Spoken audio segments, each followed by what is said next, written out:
السلام علیکم ورحمۃ اللہ وبرکاتہ۔ دورہ قرآن میں آج ہمارا 7واں پارہ ہے۔ اس میں سورۃ المائدہ اختتام کو پہنچے گی اور جو ہے اگلی صورت شروع ہوگی۔ سورۃ المائدہ میں ہم جانیں گے سمجھیں گے قسموں کے بارے میں، قسموں کا کفارہ، اور جو ہے ناپاک چیزیں جوا، شراب وغیرہ۔ انشاءاللہ شروع کرتے ہیں۔ اللهم بلغنا رمضان، اللهم بلغنا رمضان، اللهم بلغنا رمضان ووفقنا فيه للصيام والقيام، واجعلنا فيه من عتقائك من النار برحمتك يا أرحم الراحمين۔ تو ہم شروع کرتے ہیں انشاءاللہ ہمارا دورہ قرآن۔ آج ہمارا جز 7 ہے، 7واں پارہ ہے وَإِذَا سَمِعُوا۔ تو ہم شروع کرتے ہیں۔ السلام علیکم ورحمۃ اللہ وبرکاتہ۔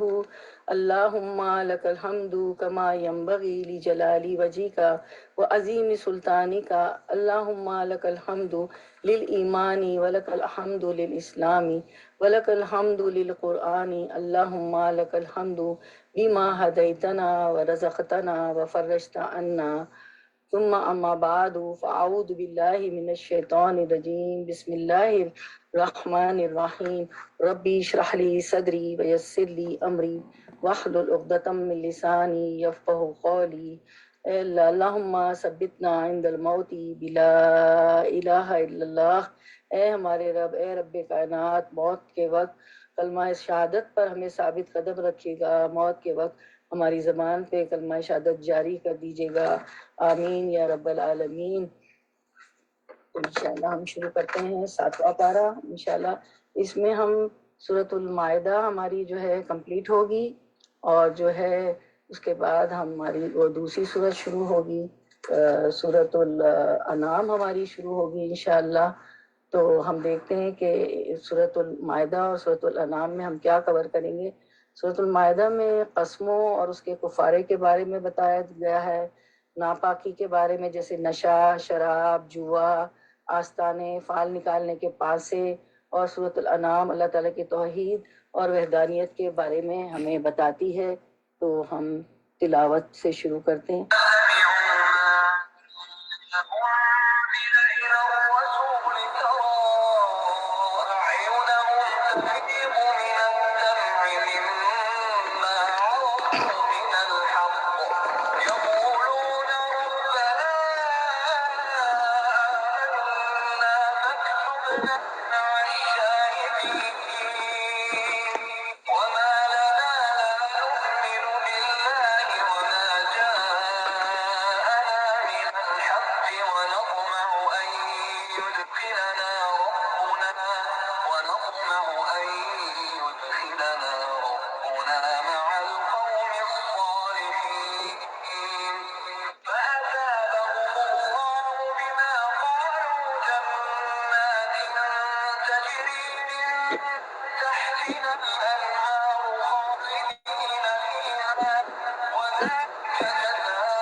شروع کرتی ہوں بسم اللہ الرحمن الرحیم، شروع کرتی ہوں اللہ کے نام سے جو بے انتہا مہربان نہایت رحم فرمانے والا ہے۔ تو سورت آج کا ہمارا پارہ 7 جو ہے آیت نمبر 83 سورۃ المائدہ سے شروع ہوتا ہے۔ جب وہ اس کلام کو سنتے ہیں جو رسول صلی اللہ علیہ وسلم پر اترا ہے تو تم دیکھتے ہو کہ حق شناسی کے اثر سے ان کی آنکھیں آنسوؤں سے تر ہو جاتی ہیں۔ دراصل یہ آیت حبشہ کے بادشاہ نجاسی اور اس کے ساتھیوں کے بارے میں اتری، جب انہوں نے حضرت جعفر رضی اللہ عنہ سے سورۃ المریم کی سورۃ مریم سنا تو ان کی آنکھوں سے آنسو جھلک پڑے۔ تو جو شخص جتنی توجہ کے ساتھ حق بات کو سنتا ہے، اللہ کے کلام کو سنتا ہے، وہ اس قدر زیادہ اثر لیتا ہے اور وہ کلام اس کے اندر تک اتر جاتا ہے۔ اس کے دل کے تاروں کو چھیڑ دیتا ہے، اس کی وجہ سے اس کی آنکھیں آنسو برسانے لگتی ہے۔ تو وہ بول اٹھے ہیں کہ اے پروردگار، ہم ایمان لائے، ربنا آمنا فاکتبنا مع الشاہدین، ہمارا نام گواہی دینے والوں میں لکھ لے۔ یعنی وہ فوراً ایمان لے آتے ہیں، اللہ کا کلام سنتے ہیں، اس کو مانتے ہیں اور اس پر عمل کرنے لگتے ہیں۔ حدیث میں آتا ہے کہ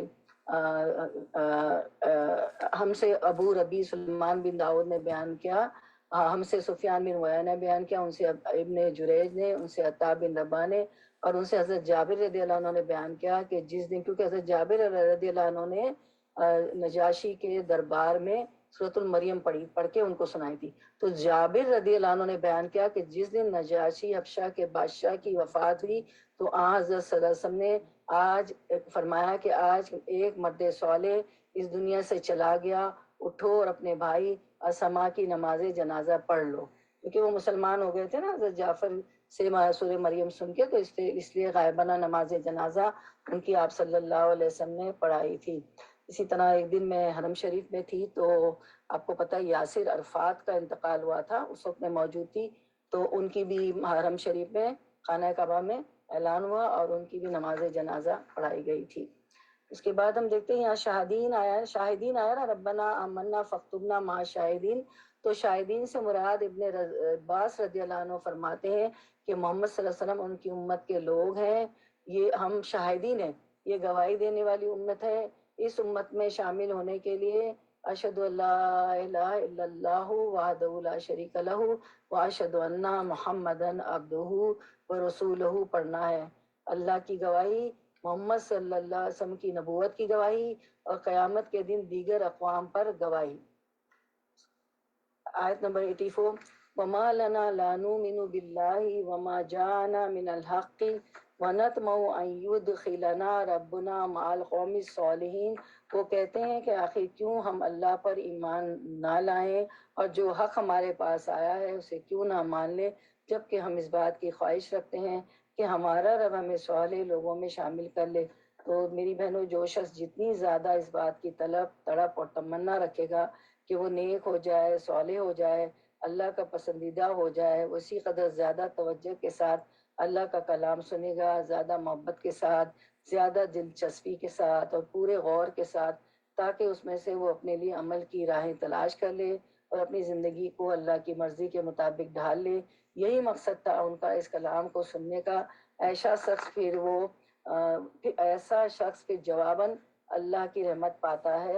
85، فَأَصَابَهُمُ اللَّهُ بِمَا قَالُوا جَنَّاتٍ تَجْرِي مِن تَحْتِهَا الْأَنْهَارُ خَالِدِينَ فِيهَا وَذَلِكَ جَزَاءُ الْمُحْسِنِينَ۔ ان کے اس قول کی وجہ سے کہ ان کی اس بات کی وجہ سے اللہ نے ان کو ایسی جنتیں عطا کی جن کے نیچے نہریں بہتی ہیں اور وہ ان میں ہمیشہ رہیں گے، یہ جزا ہے نیک رویہ اختیار کرنے والوں کے لیے۔ سب لوگ دعا مانگ لیں، اللہم اجعلنا منہم، اللہ ہمیں بھی جنت میں جگہ عطا فرمائیے گا۔ 86، رہے وہ لوگ جنہوں نے ہماری آیات کو ماننے سے انکار کیا اور انہیں جھٹلایا تو وہ جہنم کے مستحق ہیں۔ حدیث مبارکہ میں آتا ہے کہ رسول اللہ صلی اللہ علیہ وسلم نے فرمایا، سلام کو عام کرنا اور اچھا کلام کرنا ایسے اعمال ہے جو شخص کو واجب کر دیتے ہیں۔ رسول اللہ صلی اللہ علیہ وسلم نے فرمایا، سلام کو عام کرنا، اچھا کلام کرنا ایسے اعمال ہیں جو بخشش کو واجب کر دیتے ہیں، یعنی جن سے بخشش لازم ہو جاتی ہے، یعنی وہ چیز جس سے اللہ کی رحمت نازل ہو جاتی ہے۔ اور پھر ہم دیکھتے ہیں ایک اور حدیث میں اسی طرح ہانی بن یزید کہتے ہیں کہ میں نے کہا، اے اللہ کے رسول صلی اللہ علیہ وسلم، کون سی چیز جنت کو واجب کر دیتی ہے، یعنی کس طریقے پر جنت ہو سکتی ہے؟ تو آپ سے فرمایا، اپنی جنت کو اپنی رحمت کا، انتی رحمتی ارحم بکی من تشاء، تو میری رحمت ہے، تیرے ذریعے میں جس کو چاہوں اپنی رحمت سے مالا مال کر دوں۔ تو میری بہنوں، رمضان کا مہینہ جو ہوتا ہے اللہ کی رحمتوں کو، جنتوں کو پانے کا مہینہ ہوتا ہے، اور ہم سب بہت کوششیں کرتے ہیں ماشاءاللہ۔ تو روزے کی حالت میں انسان کے اندر بھوک کی وجہ سے، پیاس کی وجہ سے، نیند کی کمی اور تھکاوٹ کی وجہ سے چڑچڑاپن آ جاتا ہے، لہٰذا اچھی گفتگو کافی مشکل کام ہو جاتا ہے۔ تو ضروری ہے کہ ہم جو ہے کچھ بھی گزر رہی ہو ہم پر، اپنی گفتگو کو متاثر نہیں ہونے دینا، اور حق بات اور اچھی بات اور عمدہ بات کرتے رہنا ہے، کیونکہ اس سے جنت واجب ہو جاتی ہے۔ آپ صلی اللہ علیہ وسلم نے فرمایا بس تم عمدہ کلام اور کھانا کھلانے کو لازم پکڑو، یعنی اگر تم چاہتے ہو کہ جنت میں جاؤ تو کھانا کھلاؤ اور بات اچھی طرح کرو۔ ایک اور حدیث سے ہمیں پتہ چلتا ہے کہ جنت میں ایسے بالا خانے ہیں جن کا اندرونی حصہ ان کے باہر سے نظر آتا ہے، جیسے آج کل جو ہے گلاس کی بلڈنگز ہوتی ہے نا، ان کا اندرونی حصہ ان کے باہر سے نظر آتا ہے۔ تو پاکستان میں بھی آپ نے دیکھا ہوگا کہ وہ کچھ ایسے گلاسز ہوتے ہیں کہ ہم باہر دیکھ سکیں، باہر والے اندر نہ دیکھ سکیں، لیکن جنت کا تو کیا کہنے، جنت کی کھڑکیوں کا، جنت کے حصوں کا۔ رسول ایک اور روایت ہے، حدیث ہے، رسول اللہ صلی اللہ علیہ وسلم نے فرمایا جنت میں ایسے بالا خانے بھی ہیں جن کا اندرونی حصہ ان کے باہر سے ہی نظر آتا ہے اور ان کا بیرونی حصہ ان کے اندر سے نظر آتا ہے۔ ایک دیہاتی نے پوچھا یا رسول اللہ صلی اللہ علیہ وسلم یہ کس لیے ہے؟ سب لوگ پڑھے میرے ساتھ، صلی اللہ علیہ وسلم۔ فرمایا اس شخص کے لیے جو اچھی بات کرے، ضرورت مندوں کو کھانا کھلائے، اور جب لوگ رات کو سو رہے ہوں تو صرف اللہ کے لیے نماز تہجد ادا کرے۔ سبحان اللہ۔ تو احسن الحدیث یعنی ہم اللہ کی کتاب کو پڑھیں اور جب بندوں سے بات کریں تو اچھے اور عمدہ انداز میں کریں، جس کا حکم پہلے پارے میں بھی آ چکا ہے، ہم پڑھ چکے ہیں۔ وَقُولُوا لِلنَّاسِ حُسْنًا، اور لوگوں سے اچھی بات کرو۔ تو یہاں ان کی بات کیا تھی؟ یعنی وَمَنْ أَحْسَنَ قَوْلًا مِمَّنْ دَعَا إِلَى اللَّهِ وَعَمِلَ صَالِحًا وَقَالَ إِنَّنِي مِنَ الْمُسْلِمِينَ۔ سورۃ حامیم سجدہ فصلت کی آیت 33 تھی۔ اس شخص سے اچھی بات کس کی ہو سکتی ہے جو لوگوں کو اللہ کی طرف بلائے اور خود بھی اچھے عمل کرے اور کہے کہ میں مسلمان ہوں، یعنی نمبر 1 ایمان لائے، نمبر 2 عمل صالح کرے، نمبر 3 دوسروں کو بھی نیک کام کرنے کی ترغیب دے، نمبر 4 پھر نیک لوگوں کا ساتھ چاہیے۔ فَاكْتُبْنَا مَعَ الشَّاهِدِينَ، اللہ ہمیں شاہدین کے ساتھ لکھ لے، آمین۔ ان کی اچھی گفتگو کیا تھی؟ وَنَطْمَعُ أَن يَدْخِلَنَا رَبَّنَا مَعَ الْقَوْمِ الصَّالِحِينَ، یہی بات کہ اللہ ہمیں صالح قوم کے ساتھ شامل کر لے، یعنی اچھی صحبت کی دعا نیک دوستوں کی، کیونکہ ہم ایسے لوگوں کے بیچ میں ہیں جو نیک ہیں، صالح ہیں، حق کی گواہی دینے والے ہیں۔ تو جب ان کے ساتھ گفتگو کرتے ہیں تو ہمارا ایمان تازہ ہوتا ہے، تو گفتگو مزید اچھی ہوتی چلی جاتی ہے۔ جب ہم بد اخلاق قسم کے لوگوں کے بیچ ہوتے ہیں تو ہمارا گفتگو بھی بد اخلاقی پر مبنی ہو جاتی ہے، اور جب اچھے لوگوں کے بیچ میں ہوتے ہیں تو ہمارا بہت سی چیزیں ہمارے لیے آسان ہو جاتی ہیں۔ اس لیے ان کی اچھی بات دعاؤں پر مشتمل ہوتی، ایمان لانے پر مشتمل ہوتی ہے، نیک لوگوں کی صحبت کی تمنا رکھنے پر مشتمل ہوتی ہے۔ تو اللہ تعالیٰ نے انہیں اس کا بدلہ جنت کی شکل میں دیا۔ لا تسمعوا فیہا لاغیہ، سورۃ الغاشیہ 11، جس میں انسان کسی قسم کی کوئی لغو، دل جلانے والی بات نہ سنے گا جنت میں۔ آیت 87، یا ایھا الذین آمنوا لا تحرموا طیبات ما احل اللہ لکم ولا تعتدوا، اے لوگوں جو ایمان لائے ہو، جو پاک چیزیں اللہ نے تمہارے لیے حلال کی ہیں انہیں حرام نہ کر لو اور حد سے تجاوز نہ کرو، اللہ کو زیادتی کرنے والے سخت ناپسند ہے۔ 88، جو کچھ حلال اور طیب رزق اللہ نے تم کو دیا ہے اسے کھاؤ پیو اور اس خدا کی نافرمانی سے بچتے رہو جس پر تم ایمان لاتے ہو۔ واتقوا اللہ، اور اللہ سے ڈرو، الذی انتم بہ مؤمنون، اس اللہ کی نافرمانی سے بچتے رہو جس پر تم ایمان رکھتے ہو۔ تو میری بہنوں، اس سے پتہ چلتا ہے کہ اللہ سبحانہ تعالیٰ نے دنیا میں بندوں کے لیے جو نعمتیں پیدا کی ہیں، اچھی غذائیں، اچھے پھل، اچھے کھانے، اگر انسان کو حلال طریقے سے حاصل کرنا ہے تو ان کو کھانے اور انجوائے کرنے میں کوئی جرم نہیں، کوئی غلط نہیں۔ اس کے ساتھ ساتھ وہ اللہ کو بھی یاد کرتا ہے، اللہ سے ڈرتا رہتا ہے۔ اللہ سے ڈرنے کا مطلب کیا ہے؟ یعنی ایک طرف حلال پاک کھانے کو کہا گیا اور پھر ساتھ ہی اللہ کا ڈر۔ جب انسان اللہ سے ڈرے گا تو کسی سے چھین کر نہیں کھائے گا، کسی کا مال غصب کر کے نہیں کھائے گا، چوری ڈاکے اور حرام کے مال سے انجوائے نہیں کرے گا، بلکہ اپنی آمدنی کے ذرائع کو حلال بنائے گا۔ اور پھر حلال حرام میں صرف کھانا پینا نہیں، بلکہ انسان کی گفتگو میں سے بھی جو کچھ ایسی چیزیں ہیں جن پر انسان کی پکڑ ہوتی ہے، اس میں جھوٹی قسمیں ہیں، لغو قسمیں ہیں، اور اللہ کے نام کو مینیپولیٹ کرنا، یہ ایسی چیزیں جن کو ناپسند کیا گیا۔ 89 میں فرمایا لا یؤاخذکم اللہ باللغو فی ایمانکم ولکن یؤاخذکم بما عقدتم الایمان، تم لوگ جو لغو قسمیں کھا لیتے ہو ان پر اللہ کی گرفت نہیں، مگر جو قسمیں تم جان بوجھ کر کھاتے ہو ان پر وہ ضرور تم سے مواخذہ کرے گا۔ ایسی قسم توڑنے کا کفارہ یہ ہے کہ 10 مسکینوں کو وہ اوسط درجے کا کھانا کھلاؤ جو تم اپنے بال بچوں کو کھلاتے ہو، یعنی ایک غلط بات کرنے کا کفارہ 10 مسکینوں کا کھانا یعنی صدقہ کرو، یا انہیں کپڑے پہناؤ یا ایک غلام آزاد کرو، اور جو اس کی استطاعت نہ رکھتا ہو وہ 3 دن کے روزے رکھے۔ یعنی منہ سے نکلی ہوئی بعض باتیں بہت خطرناک ہوتی ہیں، اور اگر انسان دنیا میں ان کا کفارہ ادا نہیں کرتا تو اللہ کے ہاں شدید پکڑ ہو سکتی ہے۔ آگے فرمایا یہ تمہاری قسموں کا کفارہ ہے جبکہ تم قسم کھا کے توڑ دو، اپنی قسموں کی حفاظت کیا کرو، اس طرح اللہ اپنے احکام تمہارے لیے واضح کرتا ہے شاید کہ تم شکر ادا کرو۔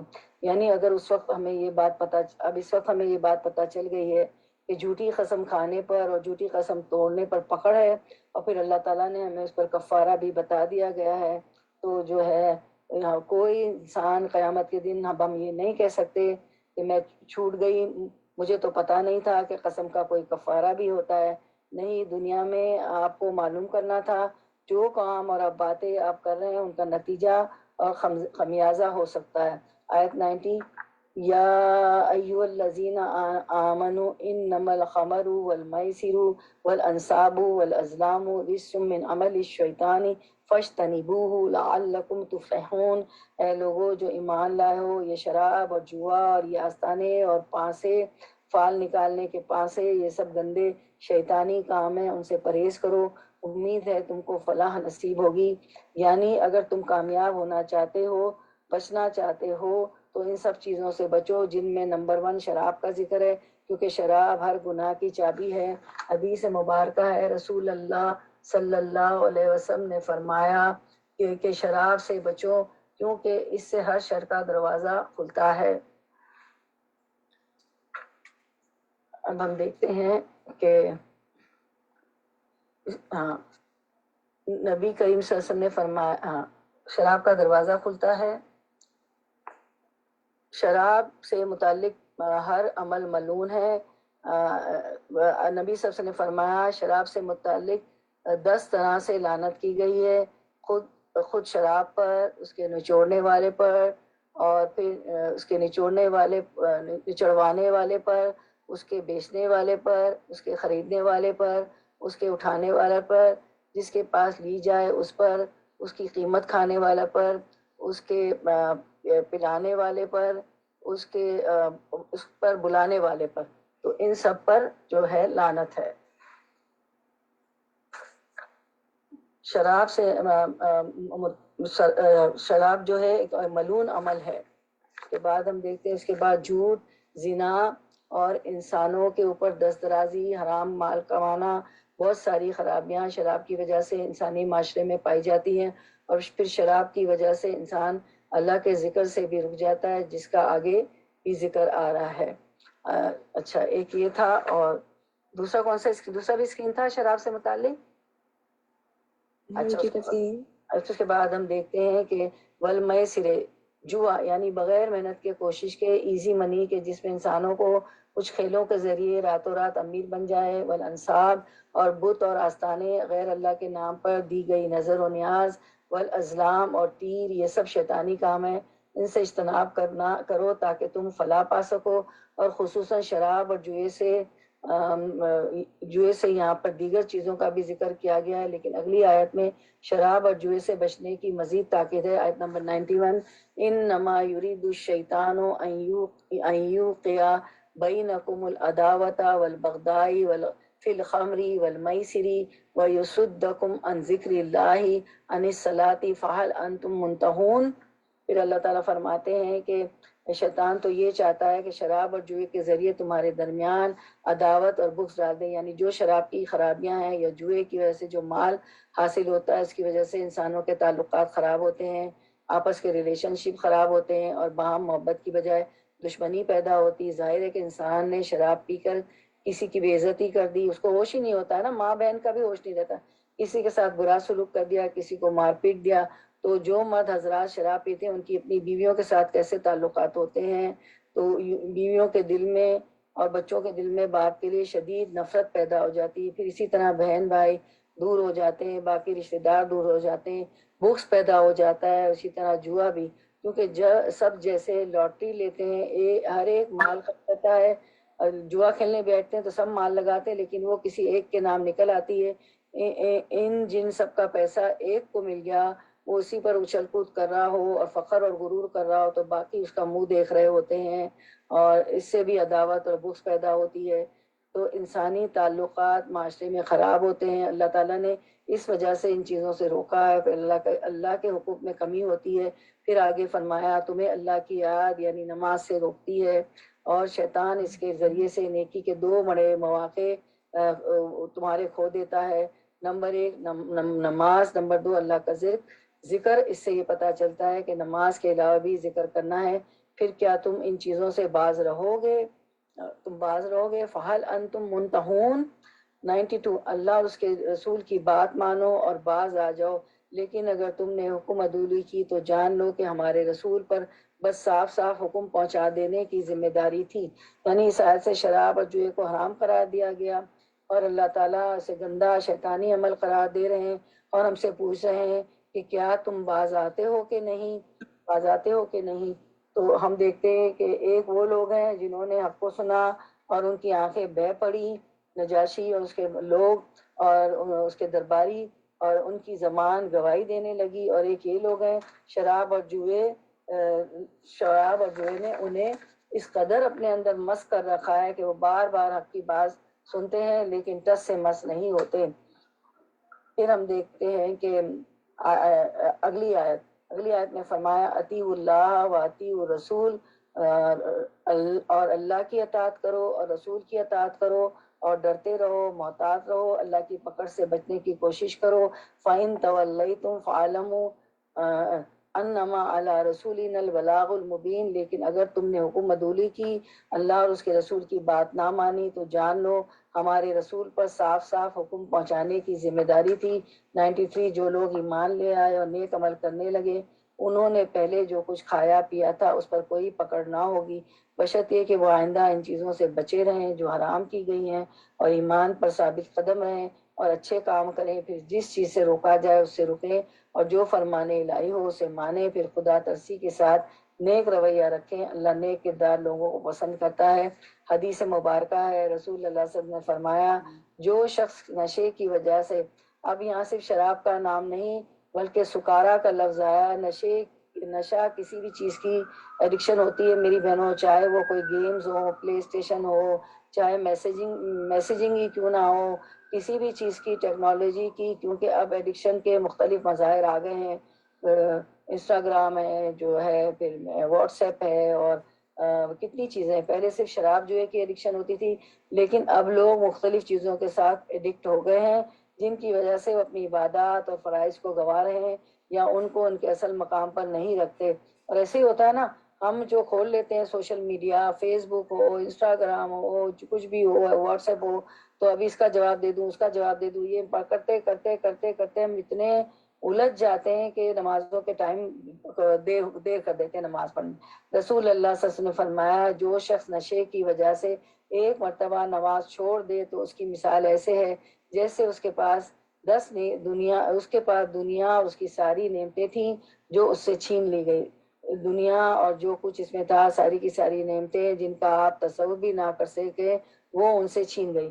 اور فرمایا اور جو شخص نشے کی وجہ سے 4 نمازیں چھوڑ دے گا، اللہ تعالیٰ پر حق ہے کہ اسے تین الخبال میں سے کچھ پلائے۔ کسی نے پوچھا یا رسول اللہ صلی اللہ علیہ وسلم تین الخبال کیا چیزیں؟ فرمایا اہل جہنم کا نچڑا ہوا خون اور پیپ۔ استغفر اللہ۔ اس لیے خود کو بھی نشے سے بچانا ہے، دوسروں کو بھی نشے سے بچانا ہے، کوئی بھی ایڈکشن ہو، اور نمازوں کی طرف مزید رغبت دلانی ہے۔ اسی طرح جوا کھیلنا تو ہے ہی حرام، جوئے کی دعوت دینا، کسی کو لاٹری کے ٹکٹ بیچنا یا اس کو کسی ایسی چیز کی خبر سنانا، یہ بھی اس میں شامل ہوتا ہے۔ بعض لوگ بچوں کو اتنی اچھی دین کی تعلیم دیتے ہیں، ان کا ایمان ایسا مضبوط ہوتا ہے۔ ایک بچہ تھا، اس کے پیرنٹس کی دکانیں تھی نا، تو اس کے والدین کہتے تھے کہ یہ ہماری دکان پہ نہیں بیٹھتا، ذرا انہیں کہیں۔ میں نے کہا اللہ جوان بچہ ہے, دکان پہ بیٹھ جائے, کتنا ساتھ ہو جائے گا نا بوڑھے ماں باپ کا.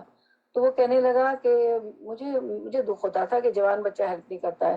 تو ان کے کہنے پہ اس بچے سے میں بات کی, تو وہ کہنے لگا آنٹی میں کیا کروں, وہاں تو لوٹو رکھا ہوتا ہے, لاٹریز وغیرہ ہوتی ہے. اللہ, میں نے کہا آپ کے بچوں کا ایمان کتنا مضبوط ہے, کیونکہ اس نے ان کو اسلامک اسکول میں ڈالا تھا, خود بھی تعلیم اچھی تھی. تو دیکھے یہ ہوتا ہے ایمان, کہ وہ نہیں جاتا تھا اس دکان پہ. رسول اللہ صلی اللہ علیہ وسلم نے فرمایا, ایک حدیث مبارکہ ہے, رسول اللہ صلی اللہ علیہ وسلم نے فرمایا جس نے اپنے ساتھی سے کہا آؤ جوا کھیلیں, اسے چاہیے کہ کچھ صدقہ کر دے, صدقہ کر دے. تو صدقہ نبی کریم صلی اللہ علیہ وسلم نے خاص طور پر عورتوں کو صدقہ کرنے کی تلقین کی, اور اس کی جو وجوہات بتائی گئی ان میں سے ایک یہ ہے کہ تم لان تان بہت کرتی ہو, یعنی زبان کا غلط استعمال کرتی ہو. تو اگر زبان سے لان تان ہو جائے, غلط بات ہو جائے, تو اس کا کفارہ کیا ہے؟ صدقہ. یہ اچھی بات کا بدلہ, اور جنت اور بری بات کا بدلہ جہنم. لیکن پھر جہنم سے بچنے کے لیے پھر دنیا میں ہی حساب برابر کر کے جائیں. جس کسی کا دل دکھایا ہو اسے معافی مانگ لے. آج سب کو فون کر لیں, سب کے سے معافی مانگ لے. اگر ایسا کچھ ہو گیا, کوئی آپ سے بات نہیں کرتا تو خود پہل کریں. آیت 93, جو لوگ ایمان لے آئے اور نیک عمل کرنے لگے, انہوں نے پہلے جو کچھ کھایا پیا تھا اس پر کوئی پکڑ نہ ہوگی, بشرطیہ کہ وہ آئندہ ان چیزوں سے بچے رہیں جو حرام کی گئی ہیں, اور ایمان پر ثابت قدم رہیں, اچھے کام کریں. پھر جس چیز سے رکا جائے اسے رکیں, اور جو فرمان الہی ہو اسے مانیں. پھر خدا ترسی کے ساتھ نیک رویہ رکھیں. اللہ نیک کردار لوگوں کو پسند کرتا ہے. 94, یا ایھا الذین آمنو, سب لوگ کہیں آمنا صدقنا, اللہ ہم نے مانا اور ہم ایمان لائے, ہم نے تصدیق کی.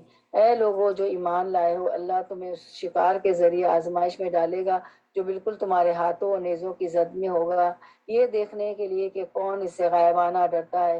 پھر جس نے اس تنبیہ کے بعد اللہ کی مقرر کی ہوئی حد سے تجاوز کیا اس کے لیے دردناک سزا ہے. 95, اے لوگوں جو ایمان لائے ہو, احرام کی حالت میں شکار نہ مارو. اگر کوئی تم میں سے جان بوجھ کر ایسا کر گزرے تو جو جانور اس نے مارا ہو تو اسی کے ہم پلہ ایک جانور اسے مویشیوں میں سے نظر دینا ہوگا, جس کا فیصلہ تم میں سے 2 عادل آدمی کریں گے. اور یہ نذرانہ کعبے تک پہنچایا جائے گا یا نہیں, تو اس گناہ کے کفارے میں چند مسکینوں کو کھانا کھلانا ہوگا, یا اس کے بقدر روزے رکھنے ہوں گے تاکہ وہ اپنے کیے کا مزہ چکے. پہلے جو کچھ ہو چکا اللہ نے اسے معاف کر دیا. عفا اللہ عما سلف, یعنی علم آنے سے پہلے, ایمان لانے سے پہلے جو ہو چکا وہ ہو چکا.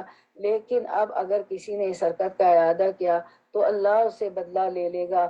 اللہ سب پر غالب ہے اور بدلہ لینے کی طاقت رکھتا ہے. 96, تمہارے لیے سمندر کا شکار اور اس کا کھانا حلال کر دیا گیا, جہاں تم ٹھہرو وہاں بھی کھا سکتے ہو, اور قافلے کے لیے زیادہ راہ بھی بنا سکتے ہو.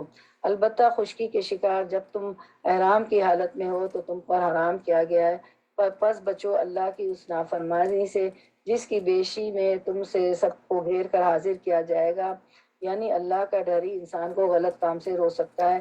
97, اللہ نے مکان محترم کعبہ کو لوگوں کے لیے اجتماعی زندگی کے قیام کا ذریعہ بنایا, اور مائع حرام اور قربانی کے جانور اور قلادوں کو بھی اس کام میں معاون بنا دیا, تاکہ تمہیں معلوم ہو جائے کہ اللہ آسمانوں اور زمین کے سب حالات سے باخبر ہے, اسے ہر چیز کا علم ہے. خبردار ہو جاؤ, اللہ سزا دینے میں بھی بہت سخت ہے, اور اس کے ساتھ درگزر کرنے والا اور رحم کرنے والا بھی ہے. اس سے پتہ چلتا ہے انسان کو اللہ سبحانہ تعالیٰ سے بن دیکھے ڈرتے رہنا چاہیے, کیونکہ بن دیکھے جب انسان اللہ سے ڈرتا ہے تو کیا ہوگا, کہیں پر بھی گناہ نہیں کرتا, غلط کام نہیں کرتا. حدیث مبارکہ ہے, رسول اللہ صلی اللہ علیہ وسلم نے فرمایا, تمہارا رب اس چرواہے سے خوش ہوتا ہے جو پہاڑ کی چوٹی پر رہ کر نماز کی اذان دیتا ہے اور نماز پڑھتا ہے.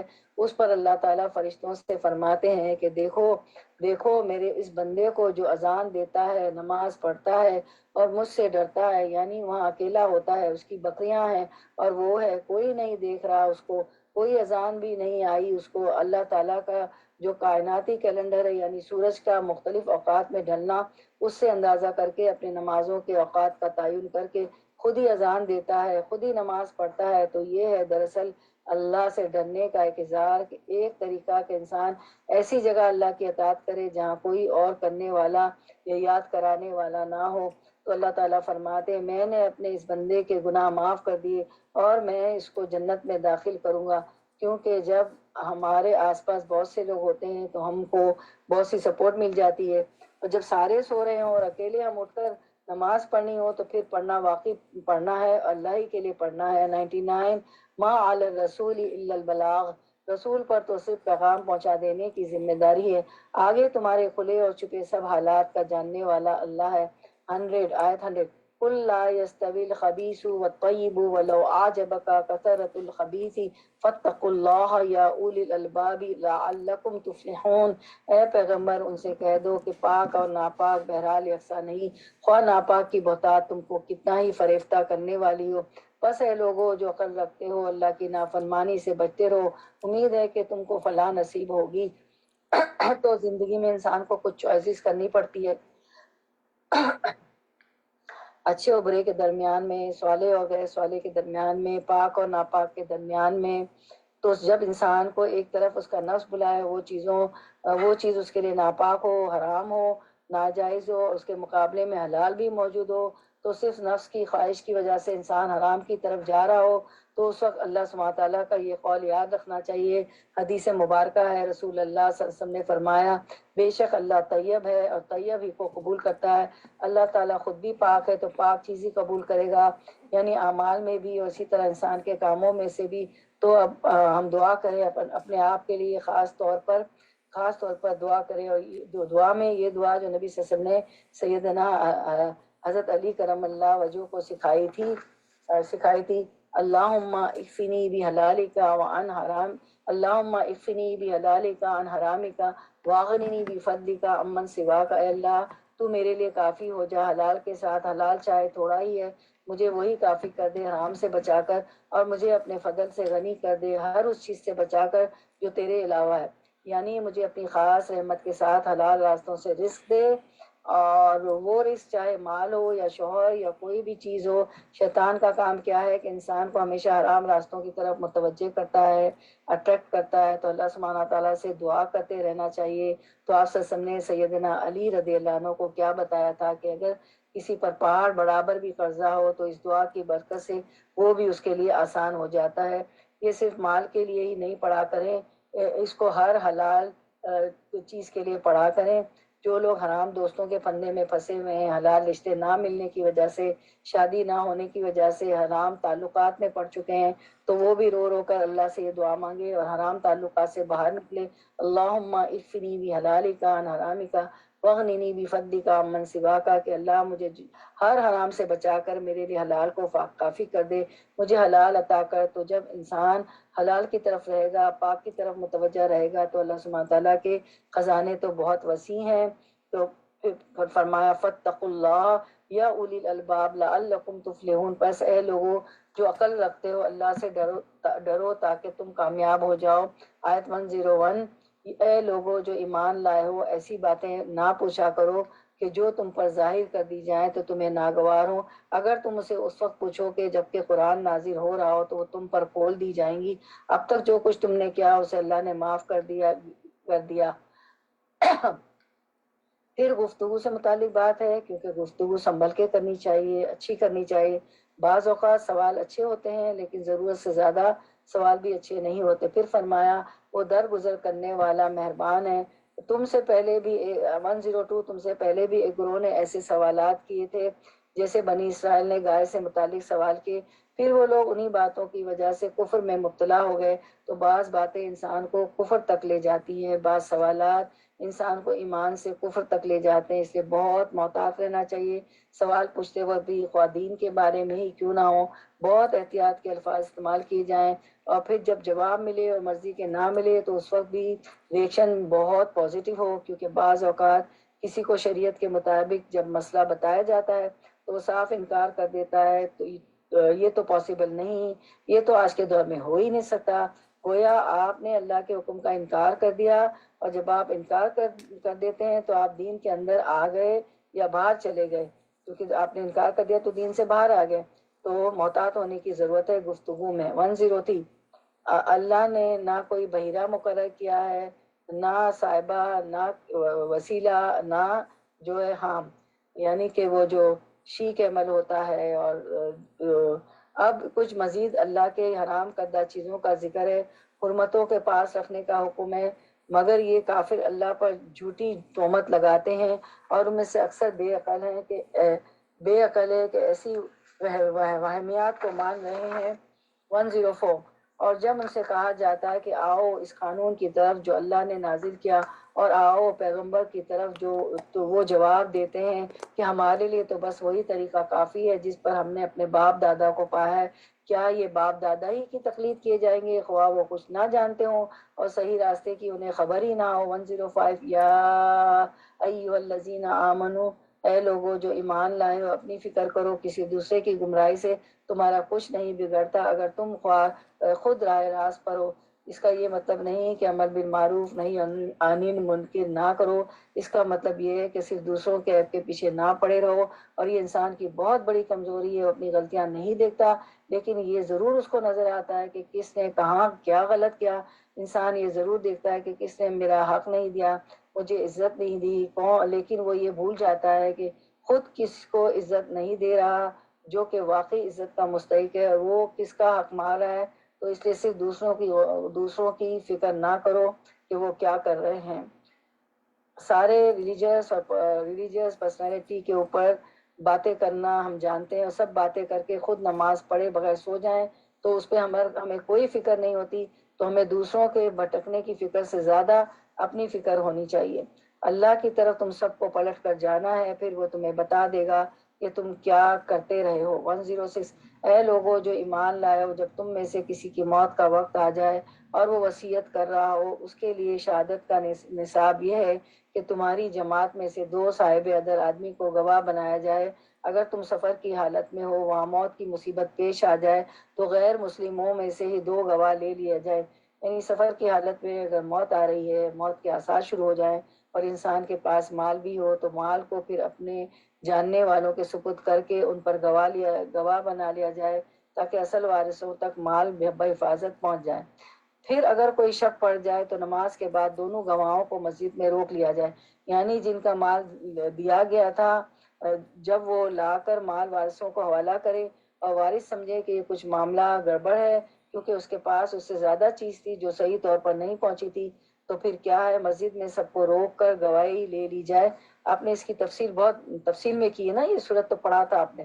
اور وہ خدا کی قسم کھا کر کہیں گے کہ ہم کسی ذاتی فائدے کے عوض شہادت بیچنے والے نہیں، اور خواہ کوئی ہمارا رشتہ دار ہی کیوں نہ ہو ہم اس کی رعایت کرنے والے نہیں، اور نہ خدا واسطے کی گواہی کو ہم چھپانے والے ہیں۔ اگر ہم نے ایسا کیا تو گناہگاروں میں شمار ہو جائیں گے۔ 107 لیکن اگر پتہ چل جائے کہ ان دونوں نے اپنے آپ کو گناہ میں مبتلا کیا تھا تو ان کی جگہ 2 اور شخص جو ان کے نسبت شہادت دینے کے لیے اہل تر ہوں ان لوگوں میں سے کھڑے ہوں جن کی حق تلفی ہوئی ہے، یعنی وارثوں میں سے۔ وہ خدا کی قسم کھا کر کہیں گے کہ ہماری شہادت ان کی شہادت سے زیادہ بھرک ہے اور ہم نے اپنی گواہی میں کوئی زیادتی نہیں کی ہے، اگر ہم ایسا کریں تو ظالموں میں سے ہوں گے۔ اس طرح سے 108 اس طرح سے زیادہ توقع کی جا سکتی ہے کہ لوگ ٹھیک ٹھیک شہادت دیں گے، یا کم از کم اس بات کا ہی خوف کریں گے کہ ان کی قسموں کے بعد دوسری قسموں سے کہیں ان کی تردید نہ ہو جائے۔ اللہ سے ڈرو اور سنو، اللہ نافرمانی کرنے والوں کو اپنی رہنمائی سے محروم کر دیتا ہے۔ 109 یوم یجمع اللہ الرسل فیقول ماذا اجبتم، جس روز اللہ سب رسولوں کو جمع کر کے پوچھے گا کہ تمہیں کیا جواب دیا گیا، جن لوگوں کے پاس تمہیں ہدایت کے لیے بھیجا گیا تھا انہوں نے بات مانی یا نہیں، تو وہ عرض کریں گے کہ ہمیں کچھ علم نہیں، آپ ہی تمام پوشیدہ حقیقتوں کو جانتے ہیں۔ 110 پھر تصور کرو اس موقع کا جب اللہ فرمائے گا کہ اے مریم کے بیٹے عیسیٰ، یاد کرو میری اس نعمت کو جو میں نے تجھے اور تیری ماں کو عطا کی تھی، میں نے روح پاک سے تیری مدد کی، تو گہوارے میں بھی لوگوں سے بات کرتا تھا اور بڑی عمر کو پہنچ کر بھی میں نے تجھ کو کتاب اور حکمت اور تورات اور انجیل کی تعلیم دی، تو میرے حکم سے مٹی کا پتلا پرندے کی شکل کا بناتا، اس میں پھونکتا تھا، وہ میرے حکم سے پرندہ بن جاتا تھا، تو مادر زاد اندھے کو اور کوڑی کو میرے حکم سے اچھا کرتا تھا، تو مردوں کو میرے حکم سے نکالتا تھا۔ پھر جب تو بنی اسرائیل کے پاس صریح نشانیاں لے کر پہنچا اور جو لوگ ان میں سے منکر تھے انہوں نے کہا یہ نشانیاں جادوگری ہیں، جادوگری کے سوا اور کچھ نہیں ہے، تو میں نے ہی تجھے ان سے بچا لیا۔ جب میں نے حواریوں کو اشارہ کیا کہ مجھ پر اور میرے رسول پر ایمان لاؤ تب انہوں نے کہا کہ ہم ایمان لائے اور گواہ رہو کہ ہم مسلمان ہیں۔ حواریوں کے سلسلے میں یہ واقعہ بھی یاد کرو جب حواریوں نے کہا کہ اے عیسیٰ ابن مریم، کیا آپ کا رب ہم پر آسمان سے کھانے کا ایک خوان اتار سکتا ہے، مائدہ اتار سکتا ہے؟ تو اسی سے سورت کا نام المائدہ ہے، یعنی خوان، دسترخوان۔ تو عیسیٰ علیہ السلام نے کہا اللہ سے ڈرو اگر تم مومن ہو۔ انہوں نے کہا ہم بس یہ چاہتے ہیں کہ اس خوان سے کھانا کھائیں اور ہمارے دل مطمئن ہو اور ہمیں معلوم ہو جائے کہ آپ نے جو کچھ ہم سے کہا وہ سچ ہے اور ہم اس پر گواہ ہوں۔ اس پر عیسیٰ علیہ السلام ابن مریم نے دعا کی، خدایا ہمارے رب ہم سے آسمان سے خوان نازل کر جو ہمارے لیے اور ہمارے اگلے پچھلوں کے لیے خوشی کا موقع قرار پائے، اور تیری طرف سے ایک نشانی ہو، ہم کو رزق دے اور تو بہترین رازق ہے۔ وارزقنا وانت خیر الرازقین۔ 115۔ اللہ نے جواب دیا میں اس کو تم پر نازل کرنے والا ہوں، مگر اس کے بعد تم میں سے جو کفر کرے گا اسے میں ایسی سزا دوں گا جو دنیا میں کسی کو نہ دی ہوگی۔ تو اس سے پتہ چلتا ہے کہ جن لوگوں پر انعامات زیادہ ہوتے ہیں، جن لوگوں پر نعمتیں زیادہ ہوتی ہیں، ان کا حساب بھی زیادہ ہوتا ہے۔ یہاں پر بنی اسرائیل کو سیدنا عیسیٰ علیہ السلام کے ماننے والوں کو دنیا کے دسترخوان سے رزق مل رہا تھا طرح طرح کا، لیکن انہوں نے ایک خاص قسم کا رزق مانگا اور وہ تھا آسمانی رزق کے بطور معجزہ، بطور نشانی ہمیں ایک ایسی چیز دی جائے کہ ہمارے دلوں کو خوشی نصیب ہو اور ہمارے لیے عید کا دن ہو جائے اور ہمیں اور اطمینان نصیب ہو۔ تو اس وقت اللہ سبحانہ تعالیٰ نے فرمایا ٹھیک ہے وہ تو میں تمہیں دے دوں گا، لیکن اس کے بعد اگر ناشکری کی، کفر کیا، نافرمانی کی تو سزا بھی بہت سخت ہے۔ تو جس شخص کے پاس علم آ جائے، جس شخص کے پاس حقائق آ جائیں، ہدایت کا سامان میسر ہو، پھر وہ غلط کام کرے تو اس کی پوچھ زیادہ ہوتی ہے۔ 116۔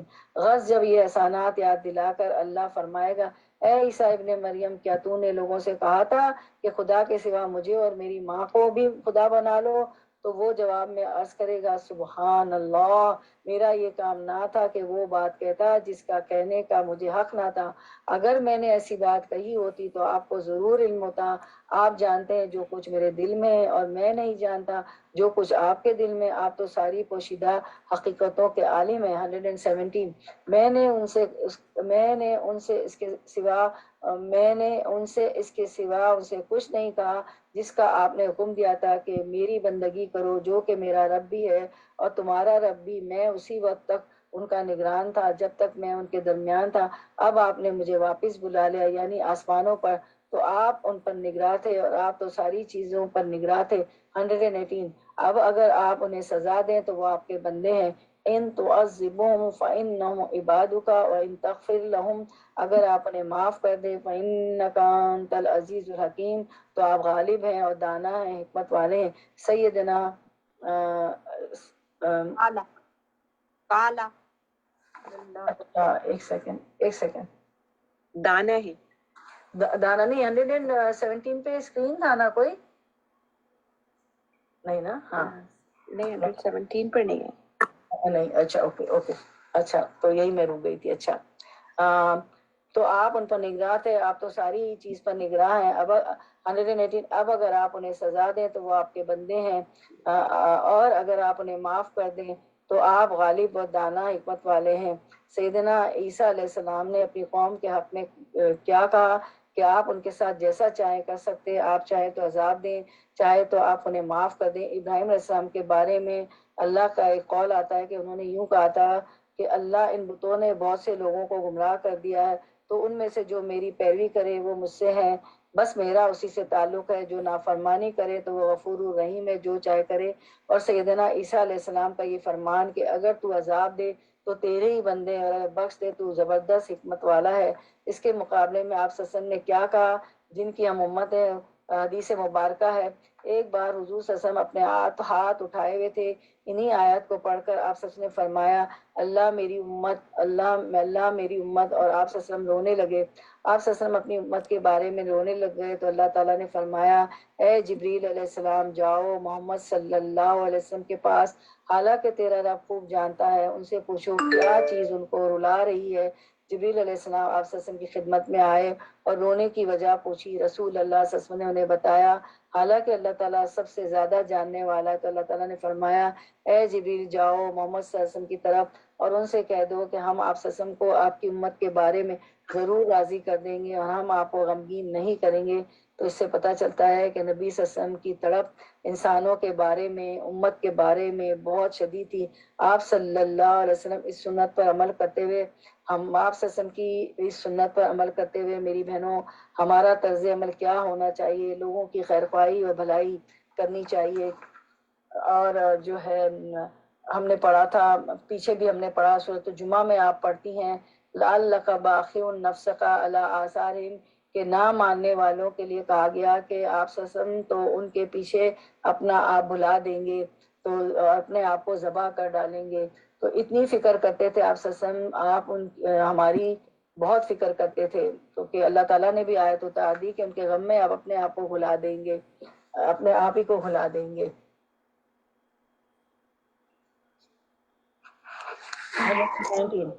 119 قال اللہ ھذا یوم ینفع الصادقین صدقہم، تب اللہ فرمائے گا یہ وہ دن ہے جس میں سچوں کو ان کی سچائی نفع دیتی ہے، ان کے لیے ایسے باغ ہیں جن کے نیچے نہریں بہہ رہی ہوں گی، جہاں وہ ہمیشہ رہیں گے۔ اللہ ان سے راضی ہوا اور وہ اللہ سے یہی بڑی کامیابی ہے۔ تو یہ جو یہاں پہ صادقین کی بات آئی ہے تو اس پہ ایک حدیث ہے، حدیث مبارکہ ہے کہ آپ صلی اللہ علیہ وسلم نے فرمایا نبی کے بلا شبہ سچ انسان کو نیکی کی طرف بلاتا ہے اور نیکی جنت کی طرف لے جاتی ہے، اور ایک شخص سچ بولتا رہتا ہے یہاں تک کہ وہ اس کو صدیق کا لقب مل جاتا ہے اور صدیق کا مرتبہ حاصل کر لیتا ہے۔ بلا شبہ جھوٹ برائی کی طرف لے جاتا ہے اور برائی جہنم کی طرف لے جاتی ہے، اور ایک شخص جھوٹ بولتا رہتا ہے یہاں تک کہ وہ اللہ کے یہاں بہت جھوٹا لکھ دیا جاتا ہے۔ تو اللہ تعالیٰ ہمیں صدیقوں میں سے بنائے، سچوں میں سے بنائے، آمین یا رب العالمین۔ یہ حدیث ہمیں اس کا کتنا بڑا مرتبہ بتاتی ہے، اور جھوٹ کا کیا یہاں پہ حدیث میں بتایا گیا، اللہ اس سے بچائے ہمیں۔ تو یہاں پر ہماری جو ہے سورۃ المائدہ جو ہے کمپلیٹ ہو گئی۔ اب ہم انشاءاللہ سورۃ الانعام شروع کرتے ہیں انشاءاللہ۔ بسم اللہ الرحمن الرحیم۔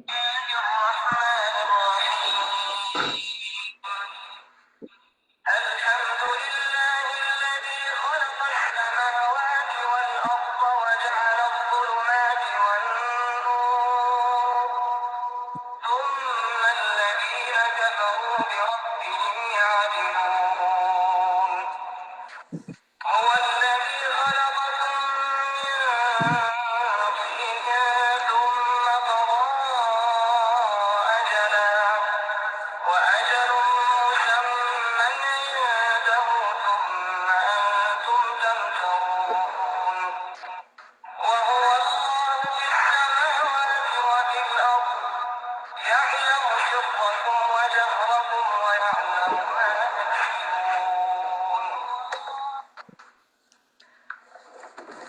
شروع اللہ کے نام سے جو بے حد مہربان نہایت رحم فرمانے والا ہے۔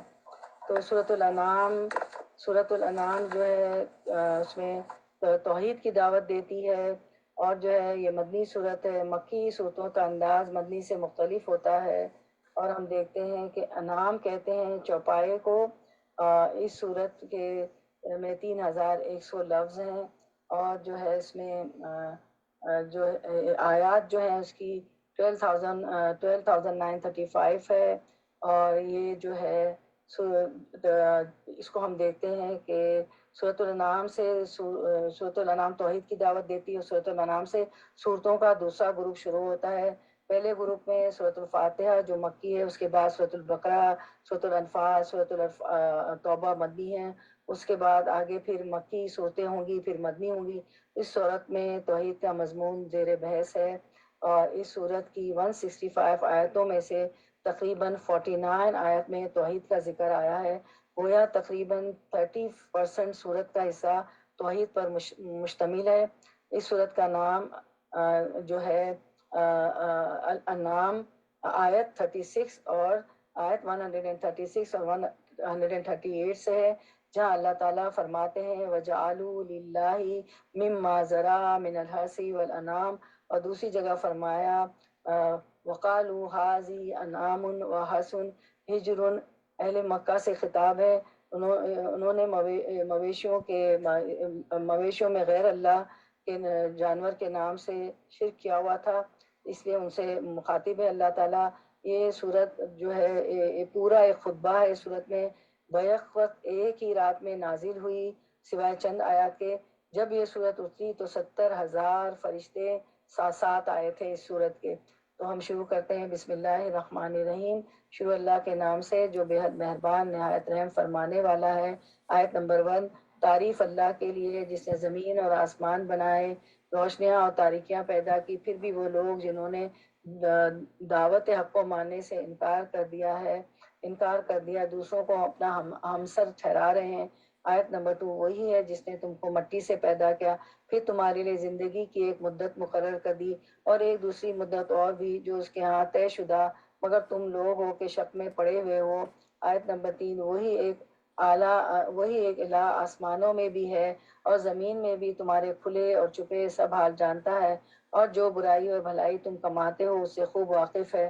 یعنی اللہ سبحانہ تعالیٰ تمہارے ہر حال سے بخوبی آگاہ ہے.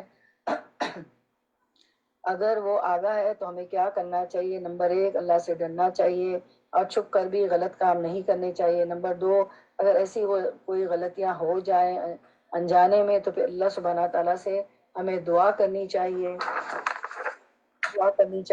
عمران بن حسین کہتے ہیں کہ نبی صلی اللہ علیہ وسلم کی اکثر یہ دعا ہوتی تھی: اللہم اغفر لی ما اخطأت وما تعمدت وما اسررت وما اعلنت وما جہلت وما تعمدت. اے اللہ میرے ان گناہوں کو معاف فرما جو میں نے غلطی سے کیے، جان بوجھ کر کیے، چھپ کر کیے، اعلانیہ طور پر کیے، نادانی میں کیے یا جانتے بوجھتے ہوئے کیے. آمین کہیں سب لوگ. پھر آپ صلی اللہ علیہ وسلم تشہد کے آخر میں اور سلام پھیرنے سے پہلے یہ دعا کرتے تھے، یعنی اتحیات کے وقت: اللہم اغفر لی ما قدمت وما اخرت وما اسررت وما اعلنت وما اسرفت وما انت عالم به منی انت المقدم وانت المؤخر لا الہ الا انت. اے اللہ میرے ان گناہوں کی مغفرت فرما جو میں نے پہلے کیے اور جو میں نے بعد میں کیے اور جو میں نے چھپ کر کیے اور جو ظاہر کیے اور جو میں نے زیادتی کی، اور جن کو تو مجھ سے زیادہ جانتا ہے. تو ہی آگے کرنے والا ہے، تو ہی پیچھے کرنے والا ہے، اور تیرے سوا کوئی معبود نہیں. آیت نمبر 4. وما تاتیہم من آیات ربہم الا کانوا عنہا موردین. لوگوں کا حال یہ ہے کہ ان کے رب کی نشانیوں میں سے کوئی نشانی ایسی نہیں جو ان کے سامنے آئی ہو اور انہوں نے اسے منہ نہ موڑ لیا ہو. آیت نمبر 5 6. چنانچہ اب جو حق ان کے پاس آیا تو اسے بھی انہوں نے جھٹلا دیا. اچھا، جس چیز کا وہ اب تک مذاق اڑاتے رہیں، ان قریب اس کے متعلق کچھ خبریں انہیں پہنچیں گی. کیا انہوں نے دیکھا نہیں کہ ان سے پہلے کتنی ہی ایسی قوموں کو ہم ہلاک کر چکے ہیں جن کا اپنے زمانے میں دور دورہ رہا ہے. ان کو ہم نے زمین میں وہ اقتدار بخشا تھا جو تمہیں نہیں بخشتا. ان پر ہم نے آسمان سے خوب بارشیں برسائیں اور ان کے نیچے نہریں بہا دی، مگر جب انہوں نے کفران نعمت کیا تو آخرکار ہم نے ان کے گناہوں کی پاداش میں انہیں تباہ کر دیا اور ان کی جگہ دوسرے دور کی قوموں کو اٹھایا. 7. وَلَوْ نَزَّلْنَا عَلَيْكَ كِتَابًا فِي قِرْطَاسٍ فَلَمَسُوهُ بِأَيْدِيهِمْ قَالَ الَّذِينَ كَفَرُوا إِنَّ هَٰذَا إِلَّا سِحْرٌ مُّبِينٌ.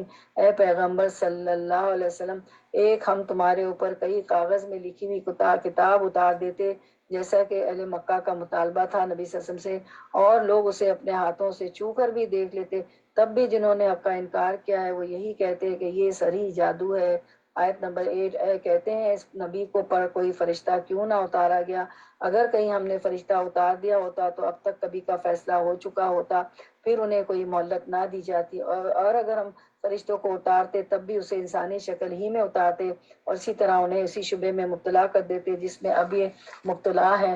اے محمد صلی اللہ علیہ وسلم، تم سے پہلے بھی بہت سے رسولوں کا مذاق اڑایا جا چکا ہے، مگر ان مذاق اڑانے والوں پر آخر کار وہی حقیقت مسلط ہو کر رہی جس کا وہ مذاق اڑاتے تھے. ان سے کہو ذرا زمین میں چل پھر کر دیکھو جھٹلانے والوں کا کیا انجام ہوا ہے. آیت 12. ان سے پوچھو آسمانوں زمین میں جو کچھ ہے وہ کس کا ہے؟ کہو سب کچھ اللہ ہی کا ہے. سورۃ الانعام مکی صورت ہے. نبی صلی اللہ علیہ وسلم جب ہجرت کر کے جا رہے تھے اس وقت آپ پر نازل ہوئی اور اس موقع پر فرشتوں کا ایک گروہ عظیم بھی نازل ہوا. یہ پوری صورت ایک خطبے کی شکل میں نازل ہوئی اور اس صورت کا مضمون توحید ہے. اور توحید کیا ہے؟ اللہ کو ایک ماننا، اس کو ایک الہ کے طور پر پہچاننا، تو گویا اس میں مختلف دلائل کے ذریعے اللہ کی پہچان کرائی گئی ہے، اللہ تعالیٰ کی معرفت کرائی گئی ہے۔ جیسے یہاں کہا گیا کہ ان سے پوچھو کہ آسمان و زمین میں جو کچھ ہے وہ کس کا ہے، کہو سب کچھ اللہ کا ہے، تو وہی ہر چیز کا مالک ہے۔ تو جب انسان اللہ تعالیٰ اللہ تعالیٰ کو اس کی صفات، اس کے افعال کے ذریعے پہچانتا ہے، اس کی معرفت حاصل کرتا ہے، تو تبھی اس کا ایمان درست ہوتا ہے، اور جب ایمان درست ہوتا ہے تو عمل درست ہوتا ہے، اور جب عمل درست ہوتا ہے تو ایمان بڑھتا ہے۔ تو سب سے پہلے اللہ کی پہچان، پھر کیا ہے ایمان، پھر کیا ہے عمل صالح، پھر کیا ہے اضافہ ایمان۔ تو یوں ایک کے بعد ایک چیز دوسری چیز کو مدد دیتی ہے۔ اگر اس میں سے کوئی ایک چیز بھی مسنگ ہو میری بہنوں، تو انسان کے عمل اور انجام درست ہو نہیں سکتا۔ تو اس صورت میں زیادہ سے زیادہ اللہ کی پہچان کرائی گئی ہے، پھر اللہ تعالیٰ کی صفت بتائی جا رہی ہے۔ فرمایا اس نے اپنے اوپر رحم و کرم کا شیوا لازم کر لیا ہے، رحمت کو لازم کر لیا ہے، اسی لیے وہ نافرمانیوں اور سرکشیوں پر تمہیں جلدی نہیں پکڑ لیتا۔ قیامت کے روز وہ تم سب کو ضرور جمع کرے گا۔ یہ بالکل ایک غیر مشتبہ حقیقت ہے، مگر جن لوگوں نے اپنے آپ کو خود ہی تباہی کے خطرے میں مبتلا کر لیا ہے وہ اسے نہیں مانتے۔ تو پھر ہم دیکھتے ہیں حدیث مبارکہ کہ اللہ تعالیٰ آپ سے نے فرمایا کہ اللہ تعالیٰ نے مخلوق کو پیدا کیا تو اپنی کتاب میں اسے لکھا، اس نے اپنی ذات کی متعلق بھی لکھا، اور اس نے اپنی ذات کے متعلق بھی لکھا، اور یہ اب بھی عرش پر لکھا ہوا ہے، موجود ہے کیا کہ ان رحمتی تغلب غضبی، کہ میری رحمت میرے غضب پر غالب ہے۔ آیت نمبر 13، رات کے اندھیرے اور دن کے اجالے میں جو کچھ ٹھہرا ہوا ہے سب اللہ کا ہے، اور وہ سب کچھ سنتا اور جانتا ہے۔ رات کے اندھیرے اور دن کے اجالے میں جو کچھ ٹھہرا ہوا ہے سب اللہ کا ہے، سبھی کچھ اللہ کا ہے، سب اللہ کا ہے۔ تو اللہ کون ہے؟ پھر المالک ہے، سب اسی کی ملکیت ہے، کوئی اور مالک نہیں ان چیزوں کا بھی، اللہ ہر چیز کا مالک ہے۔ آیت نمبر 14، کہو اللہ کو چھوڑ کر میں کسی اور کو اپنا سرپرست بنا لوں، اس خدا کو چھوڑ کر جو زمین اور آسمان کا خالق ہے، اور جو روزی دیتا ہے اور روزی لیتا نہیں، سب کو کھلا رہا ہے خود نہیں کھاتا، اس کو ضرورت ہی نہیں۔ کہو مجھے تو یہی حکم دیا گیا ہے کہ سب سے پہلے میں اس کے آگے سر تسلیم خم کر دوں، اور تاکید کی گئی ہے کہ کوئی شرک کرتا ہے تو کرے، آپ بہرحال مشرکوں میں شامل نہ ہو۔ آیت 15، کہو اگر میں اپنے رب کی نافرمانی کروں تو ڈرتا ہوں کہ ایک بڑے خوفناک دن مجھے بھگتنی پڑے گی، اس دن جو سزا سے بچ گیا اس پر اللہ نے بڑا رحم کیا، اور یہی نمایاں کامیابی ہے۔ آیت نمبر 17، وہیں امسسک اللہ بدر فلا کاشف لہ الا ہوا، اگر اللہ تمہیں کسی قسم کا نقصان پہنچائے تو اس کے سوا کوئی نہیں جو تمہیں اس نقصان سے بچا سکے۔ اگر اللہ تمہیں کسی قسم کا نقصان پہنچائے تو اس کے سوا کوئی نہیں جو تمہیں اس نقصان سے بچا سکے، اور اگر وہ تمہیں کسی بلائی سے بہرہ مند کر دے تو وہ ہر چیز پر قادر ہے۔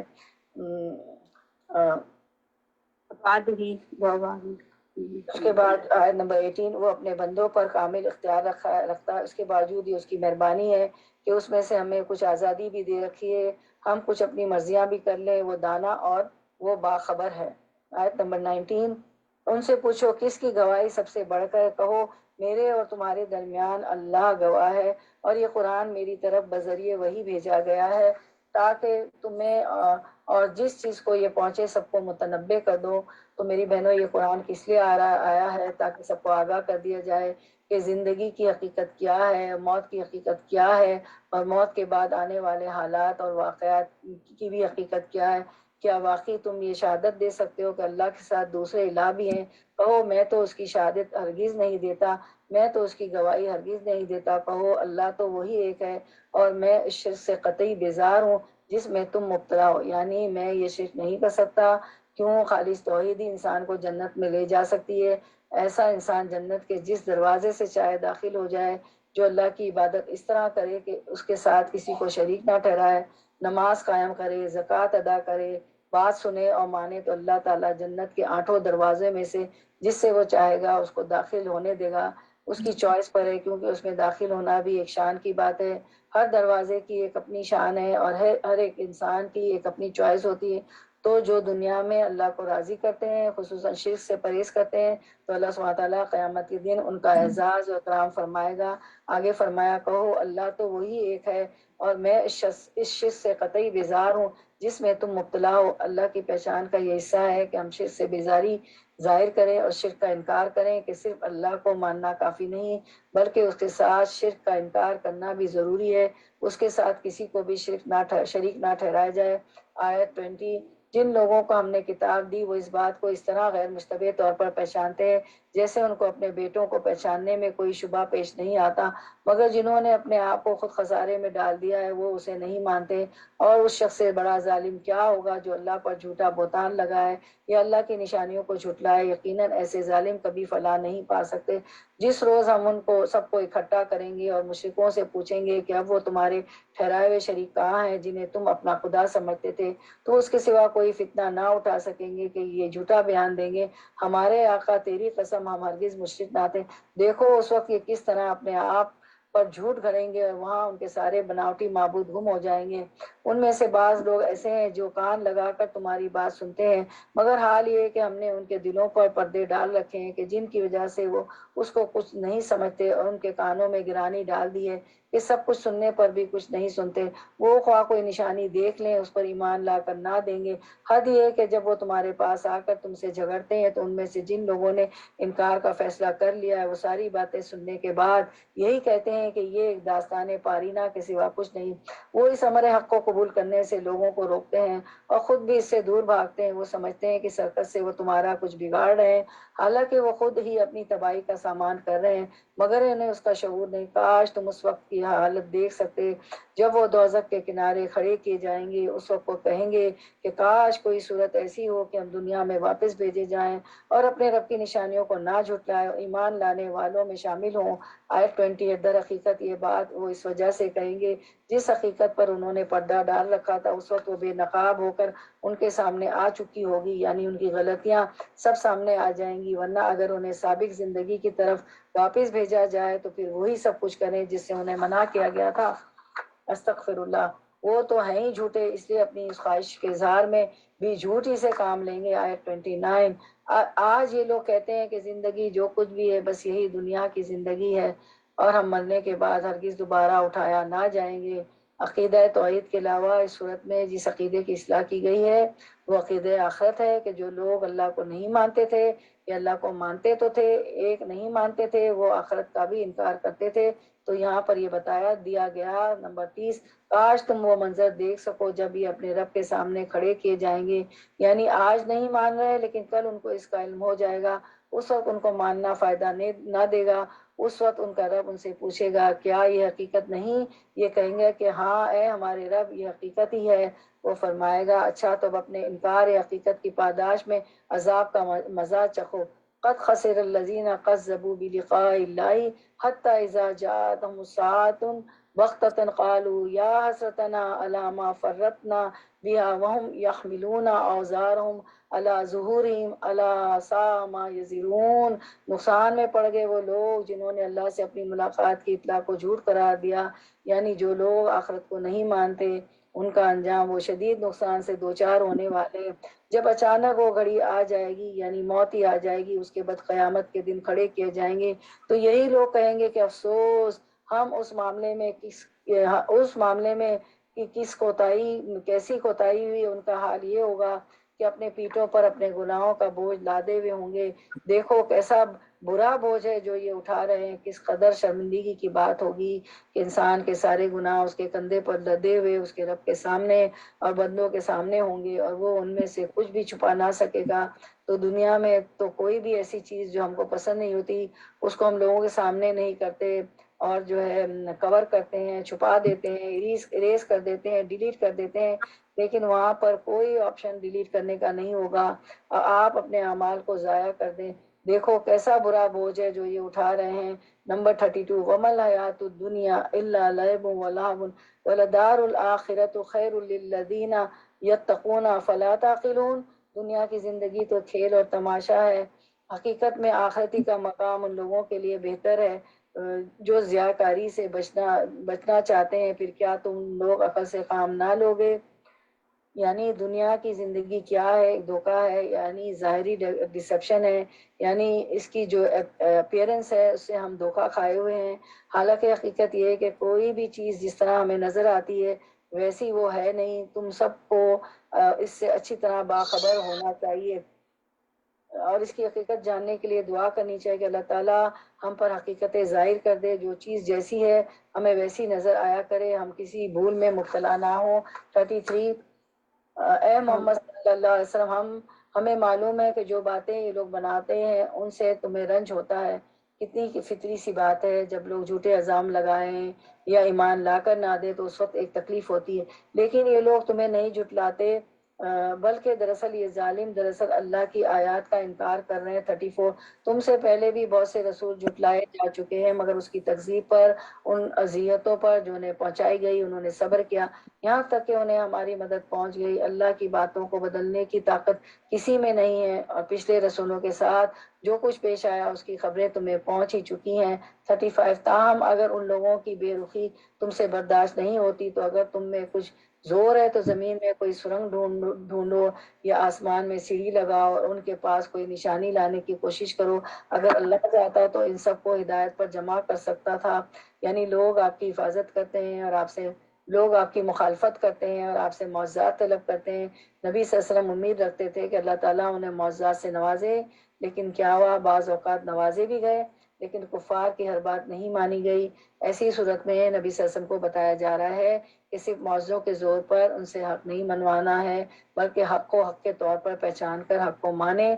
آپ صلی اللہ علیہ وسلم ان کے مطالبوں پر کان نہ دھریں اور نہ وہ معجزات کا مطالبہ کریں، لہٰذا نادان مت بنو۔ 36 دعوت حق پر لبیک وہی لوگ کہتے ہیں جو سننے والے ہیں، یعنی انہیں حق بات سننے سے دلچسپی ہوتی ہے، پھر حق بھی ایک بات ہی ہوتی ہے، اور جو حق سے دلچسپی رکھتے ہیں اس کے لیے تکلیف اٹھا کر، مشقت اٹھا کر بھی اس کو سنتے ہیں، اس سے فائدہ اٹھاتے ہیں۔ والموت یبعثہم اللہ ثم الیہ یرجعون، رہے مردے، یہاں مردے ان لوگوں کو کہا گیا ہے جن کے ضمیر مردہ ہو چکے ہیں، جن کی عقل سمجھ ختم ہو چکی ہو، تو انہیں اللہ بس قبروں ہی سے اٹھائے گا اور پھر وہ اس عدالت میں پیش ہونے کے لیے واپس لائے جائیں گے، یعنی قیامت کے دن ان کا حساب ہوگا، اور ویسے بھی جو مردے قبروں میں ہیں ان سب کو اٹھایا جائے گا۔ 37 یہ لوگ کہتے ہیں کہ اس نبی پر اس کے رب کی طرف سے کوئی نشانی کیوں نہیں اتری؟ کہو اللہ نشانی اتارنے کی پوری قدرت رکھتا ہے، مگر ان میں سے اکثر لوگ نادانی میں مبتلا ہیں۔ 38 زمین میں چلنے والے کسی جانور اور ہوا میں پروں سے اڑنے والے کسی پرندے کو دیکھ لو، یہ سب تمہاری طرح کی انواع ہے۔ پھر غور و فکر کی دعوت دی جا رہی ہے توحید کا سبق دینے کے لیے، تو آیت کونی میں غور و فکر کرنا چاہیے۔ آیت کونی کیا ہے کہ جو ہے کائنات میں غور و فکر کرنا، اور آیت شرعی جو ہے اللہ کی کتاب میں، ہم نے ان کی تقدیر کے نوشتے میں کوئی کسر نہیں چھوڑی، پھر یہ سب اپنے رب کی طرف سمیٹے جاتے ہیں۔ 39 مگر جو لوگ ہماری نشانیوں کو جھٹلاتے ہیں وہ بہرے اور گونگے ہیں، تاریکیوں میں پڑے ہوئے ہیں، اللہ جسے چاہتا ہے بھٹکا دیتا ہے اور جسے چاہتا ہے سیدھی راہ پر لگا دیتا ہے۔ 40 ان سے کہیے ذرا غور کر کے بتاؤ، اگر کبھی تم اللہ کی طرف سے کوئی بڑی مصیبت آ جاتی ہے یا آخری گھڑی آ پہنچی تو کیا اس وقت تم اللہ کے سوا کسی اور کو پکارتے ہو؟ اللہ تعالیٰ کو ایک ماننے میں یہ بات بھی ہے کہ تمام طرح کی دعائیں، نظر نیاز، سب کچھ اسی کے نام پر مانگی جائے۔ بولو اگر تم سچے ہو، اس وقت تم اللہ ہی کو پکارتے ہو، پھر اگر وہ چاہتا تو اس مصیبت کو تم پر سے ٹال دیتا، ایسے موقع پر تم اپنے ٹھہرائے ہوئے شریکوں کو بھول جاتے ہو۔ وَلَقَدْ أَرْسَلْنَا إِلَىٰ أُمَمٍ مِّن قَبْلِكَ، تم سے پہلے بہت سی قوموں میں ہم نے رسول بھیجے اور ان قوموں کو مصائب و آلام میں مبتلا کیا تاکہ وہ عاجزی کے ساتھ ہمارے سامنے جھک جائیں، بس ہماری طرف سے ان پر سختی آئی تو کیوں نہ انہوں نے عاجزی اختیار کی، مگر ان کے دل تو اور سخت ہو گئے، اور شیطان نے ان کو اطمینان دلایا کہ جو کچھ تم کر رہے ہو خوب کر رہے ہو۔ 44 پھر جب انہوں نے اس نصیحت کو جو انہیں کی گئی تھی بھلا دیا تو ہم نے ہر طرح کی خوشحالیوں کے دروازے ان کے لیے کھول دیے، یہاں تک کہ جب وہ ان بخششوں میں جو انہیں عطا کی گئی تھی خوب مگن ہو گئے تو اچانک ہم نے انہیں پکڑ لیا، اور اب حال یہ تھا کہ وہ ہر خیر سے مایوس تھے۔ اس طرح ان لوگوں کی جڑ کاٹ کر رکھ دی گئی جنہوں نے ظلم کیا، اور تعریف ہے اللہ رب العالمین کے لیے کہ اس نے ان کی جڑ کاٹ دی۔ یہاں ایک بڑی اہم بات پتہ چلتی ہے کہ اگر نافرمانیوں کے باوجود بھی اللہ کی نعمتیں وافر مقدار میں آپ کو ملتی رہیں تو یہ نعمتیں عذاب کا پیش خیمہ ہوتی ہے۔ اللہ سبحانہ تعالیٰ پکڑنا چاہتا ہے، پکڑنے سے پہلے ایک آخری مہلت دیتا ہے۔ اللہ تعالیٰ نے بندوں کی ہدایت کے لیے مختلف انتظام کے رسولوں کو بھیجا، پھر رسولوں کے جو فالوورز تھے ان کے بعد انہوں نے لوگوں کو پیغام پہنچایا، کائنات کی نشانیوں کے ذریعے لوگوں کو غور و فکر سکھایا، اپنی پہچان کرائی۔ جب لوگ ان سب چیزوں سے نہیں مانے تو اللہ تعالیٰ نے ان پر مختلف آزمائشیں بھیجی کہ شاید اس طرح اللہ کی طرف لوٹ آئیں، لیکن جب انہوں نے ان آزمائشوں سے کوئی سبق نہیں سیکھا تو اللہ نے ان کے لیے نعمتوں کے دروازے کھول دیے۔ فلما نسوا ما ذکروا به فتحنا علیہم ابواب کل شیء، دنیا کی نعمتیں ان پر خوب خوب برسنے لگی تو پھر کیا ہوا، اچانک پکڑ آ گئی۔ تو اللہ کی نعمتیں دو وجہ سے آتی ہیں، ایک جب ہم شکر گزار ہوتے ہیں، اللہ کے اطاعت گزار ہوتے ہیں تو اس وقت جو نعمت آتی ہے وہ امتحان تو ہوتی ہے لیکن بہرحال وہ اللہ کی ناراضگی کا ذریعہ نہیں ہوتی، اور دوسری نعمت جب زیادہ ہو جائے وہ اللہ کی ناراضگی کی وجہ سے، اور وہ کس وجہ سے ہوتی ہے، جب اللہ نافرمانی ہم کرتے ہیں تو اس کو پھر بھی انعام ملتا چلا جاتا ہے۔ اللہ کی طرف سے ایک ڈھیل ہوتی ہے، ایک ٹیسٹ ہوتا ہے بہت سخت قسم کا۔ پھر حدیث مبارکہ ہے، نبی صلی اللہ علیہ وسلم نے فرمایا اگر تم دیکھو اللہ کسی شخص کو اس کی نافرمانیوں کے باوجود دنیا میں وہ کچھ عطا کر رہا ہے جو وہ چاہتا ہے، یعنی گناہوں کے باوجود اسے وہ سب کچھ مل رہا ہے جو وہ چاہتا ہے، تو یہ استدراج ہے، یہ اللہ کا اس کو ڈھیل دینا ہے۔ پھر نبی صلی اللہ علیہ وسلم نے یہی آیت تلاوت فرمائی، آیت نمبر جو تھی 46، اے محمد صلی اللہ علیہ وسلم ان سے کہیے کہ کبھی تم نے یہ بھی سوچا کہ اگر اللہ تمہاری بینائی اور سماعت تم سے چھین لے اور تمہارے دلوں پر مہر کر دے تو اللہ کے سوا کون سا الہ ہے جو یہ قوتیں تمہیں واپس دلا سکتا ہے۔ تو جو ہے شکر ادا کرنے کا طریقہ یہ ہے کہ دینے والے کو پہچانا جائے، اس کی توحید کو مانا جائے۔ 47، دیکھو کس طرح بار بار اپنی نشانیاں ان کے سامنے پیش کرتے ہیں اور یہ کس طرح ان سے نظر چڑا جاتے ہیں۔ کہو کبھی تم نے سوچا کہ اگر اللہ کی طرف سے اچانک یا اعلانیہ تم پر عذاب آ جائے تو کیا ظالم لوگوں کے سوا کوئی اور ہلاک ہوگا؟ ہم جو رسول بھیجتے ہیں اسی لیے تو بھیجتے ہیں کہ وہ نیک کردار لوگوں کے لیے خوشخبری اور بد کردار کے لیے ڈرانے والے ہوں۔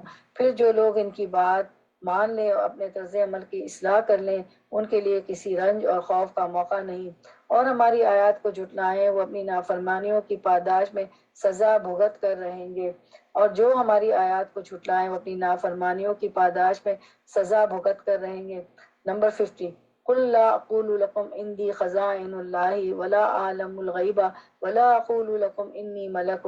اے نبی صلی اللہ علیہ وسلم ان سے کہیے میں تم سے یہ نہیں کہتا کہ میرے پاس اللہ کے خزانے ہیں، نہ میں غیب کا علم رکھتا ہوں، نہ یہ کہتا ہوں کہ فرشتہ ہوں، میں تو صرف اس وحی کی پیروی کرتا ہوں جو مجھ پر نازل کی جاتی ہے۔ پھر ان سے پوچھئے کہ کیا اندھا اور آنکھوں والا دونوں برابر ہو سکتے ہیں؟ کیا تم غور نہیں کرتے؟ تو غور و فکر کی دعوت دی جا رہی ہے تاکہ اللہ کی پہچان ہو سکے۔ 51، وَأَنذِرْ بِهِ الَّذِينَ يَخَافُونَ أَن يُحْشَرُوا إِلَىٰ رَبِّهِمْ لَيْسَ لَهُم مِّن دُونِهِ وَلِيٌّ وَلَا شَفِيعٌ لَعَلَّهُمْ يَتَّقُونَ۔ اے محمد صلی اللہ علیہ وسلم اس علم وحی کے ذریعے سے ان لوگوں کو نصیحت کیجیے جو اس بات کا خوف رکھتے ہیں کہ اپنے رب کے سامنے اس حال میں پیش کیے جائیں گے کہ اس سے سوا وہاں کوئی نہ ہوگا جو ان کا حامی و مددگار ہو، یعنی قیامت کے دن صرف اللہ ہی کی مدد کام آئے گی یا اس کی سفارش کرے، شاید کہ اس نصیحت سے متنبع ہو کر وہ خدا ترسی کی روش اختیار کر لے۔ آیت 52 to 53، جو لوگ اپنے رب کو دن رات پکارتے ہیں اور اس کی خوشنودی کی طلب میں لگے ہوئے ہیں انہیں اپنے سے دور نہ پھینکو، ان کے حساب میں سے کسی چیز کا بوجھ تم پر نہیں اور تمہارے حساب میں سے کسی چیز کا بار ان پر نہیں، بس اس پر بھی اگر تم انہیں دور پھینکو گے تو ظالموں میں شمار ہوگے۔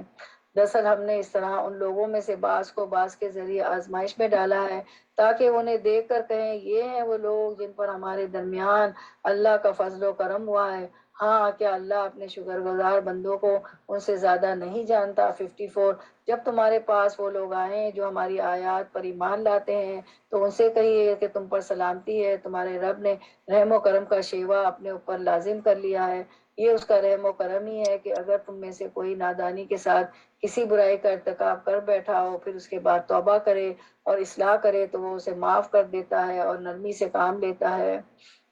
آیت نمبر 55 اس طرح اپنی نشانیاں کھول کھول کر بیان کرتے ہیں تاکہ مجرموں کی راہ بالکل نمایاں ہو جائے۔ آیت 56 قل انی نہیت ان اعبد الذین تدعون من دون اللہ قل لا لاتبع اہواءکم قد دللت اذا ما وانا من المہتدین۔ اے محمد صلی اللہ علیہ وسلم قد دللت اذا وما انا من المہتدین، اے محمد صلی اللہ علیہ وسلم ان سے کہیے کہ تم لوگ اللہ کے سوا جن دوسروں کو پکارتے ہو ان کی بندگی کرنے سے مجھے منع کیا گیا ہے۔ کہیے میں تمہاری خواہشات کی پیروی نہیں کروں گا، اگر میں نے ایسا کیا تو گمراہ ہو گیا، راہ راست پانے والوں میں سے نہ رہوں گا۔ 57 کہیے میں اپنے رب کی طرف سے ایک دلیل روشن پر قائم ہوں اور تم نے اسے جھٹلا دیا، اب میرے اختیار میں وہ چیز نہیں ہے جس کے لیے تم جلدی مچا رہے ہو، فیصلے کا سارا اختیار اللہ کو ہے، وہی امر حق بیان کرتا ہے اور وہی بہترین فیصلہ کرنے والا ہے۔ کفار مکہ نبی صلی اللہ علیہ وسلم سے کہا کرتے تھے کہ اگر ہم جھوٹے ہیں، ہم نہیں مانتے تو پھر ہماری پکڑ کیوں نہیں ہو جاتی، ہم پر عذاب کیوں نہیں آتا؟ تو اس کا جواب دیا جا رہا ہے 58 کہہ دیجئے قل لو ان عندی ما تستعجلون به لقضی الامر بینی و بینکم واللہ عالم بالظالمین۔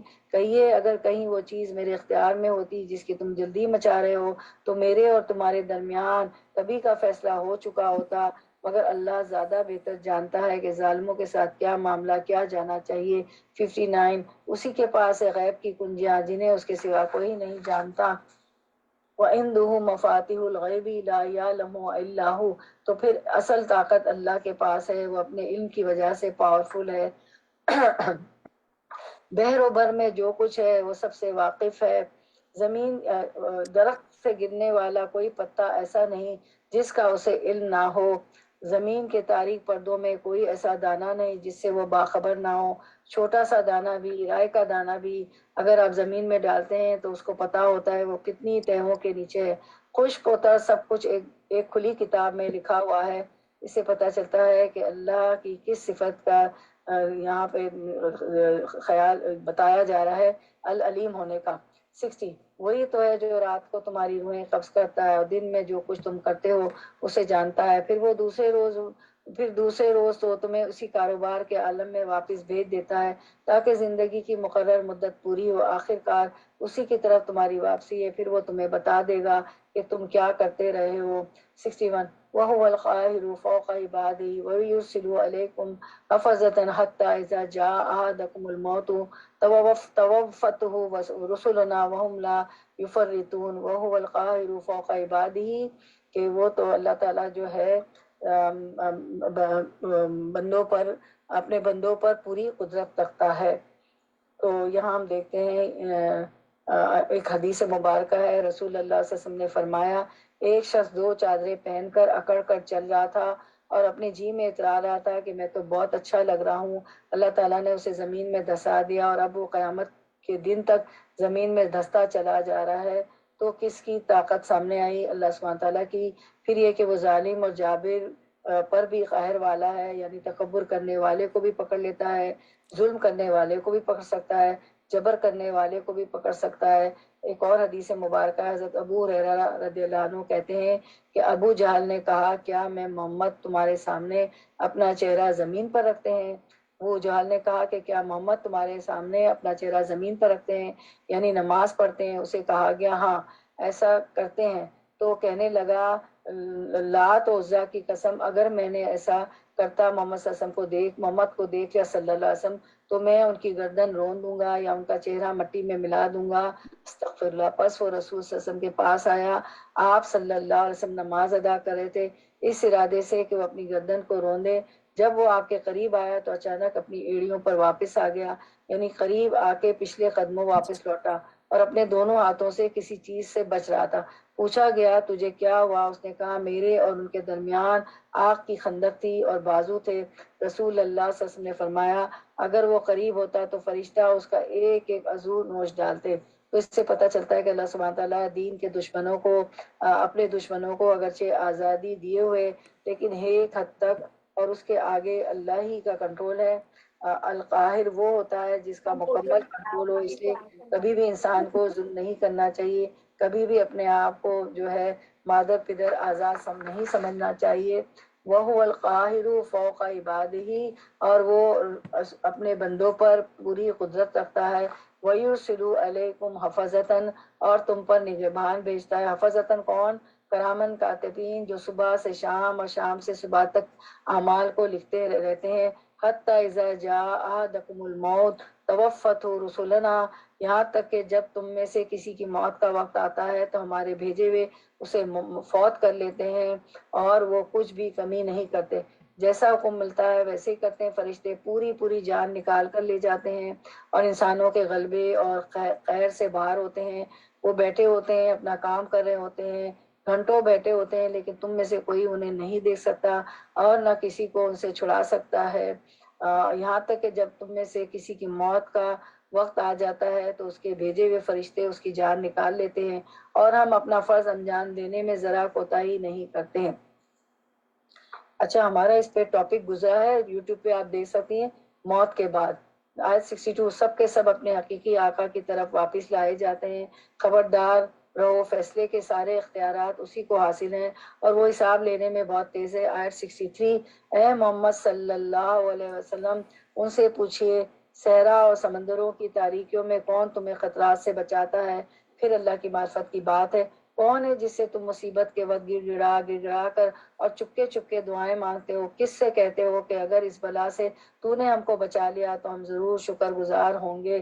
آیت 64، کہو اللہ تمہیں اس سے اور ہر تکلیف سے نجات دیتا ہے، پھر تم دوسروں کو اس کا شریک ٹھہراتے ہو. ثم انتم تشرکون. آیت 65، کہو وہ اس پر قادر ہے کہ تم پر کوئی عذاب اوپر سے نازل کر دے، یعنی کوئی پتھر برسے، جیسے ابرا پر نازل ہوا تھا. ابرا ہاتھیوں کا لشکر لے کے آیا تھا تو اس پہ پتھر برسائے گئے تھے. یا پھر کوئی طوفان آ جائے، جیسے خون اور ٹڈیاں برسی تھی فرعونیوں پر، مینڈک بھی برسے تھے، یا کبھی بجلیاں گری، یا تمہارے قدموں کے نیچے سے مراد جیسے زلزلہ وغیرہ آ جائے، یا زمین پھٹ جائے، یا تمہیں گروہوں میں تقسیم کر کے ایک گروہ کو دوسرے گروہ کی طاقت کا مزہ چکھایا جائے، یعنی آپس میں لڑ پڑے، یعنی گھروں کے اندر لڑائیاں، اداروں کے اندر، شہروں کے اندر، ملکوں کے اندر، قوموں کے اندر، کہ کہیں دنیا میں چین اور امن نام کی کوئی چیز نہ ہو. یہ بھی اللہ کے عذاب ہی کی قسم ہے. ہم کس طرح بار بار مختلف طریقوں سے اپنی نشانیاں ان کے سامنے پیش کر رہے ہیں، شاید کہ یہ حقیقت کو سمجھ لیں. 66، تمہاری قوم اس کا انکار کر رہی ہے حالانکہ وہ حقیقت ہے. ان سے کہیے کہ میں تم پر حوالے دار نہیں بنایا گیا ہوں.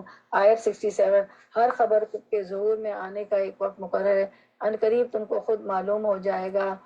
بار بار اس بات کا مطالبہ کرتے تھے کہ تم عذاب لے آؤ، یا پھر آخرت آ جائے، یا پھر قیامت کا دن آ جائے. اس میں بتایا گیا ہے کہ ہر چیز کا ایک وقت مقرر ہے. جو عذاب یا جو کچھ بھی آتا ہے، جو کچھ بھی آنا ہوگا وہ آ کر رہے گا. اللہ کی کوئی بات بھی جھوٹی نہیں ہے، اللہ کی کوئی بات بھی جھوٹی نہیں ہے.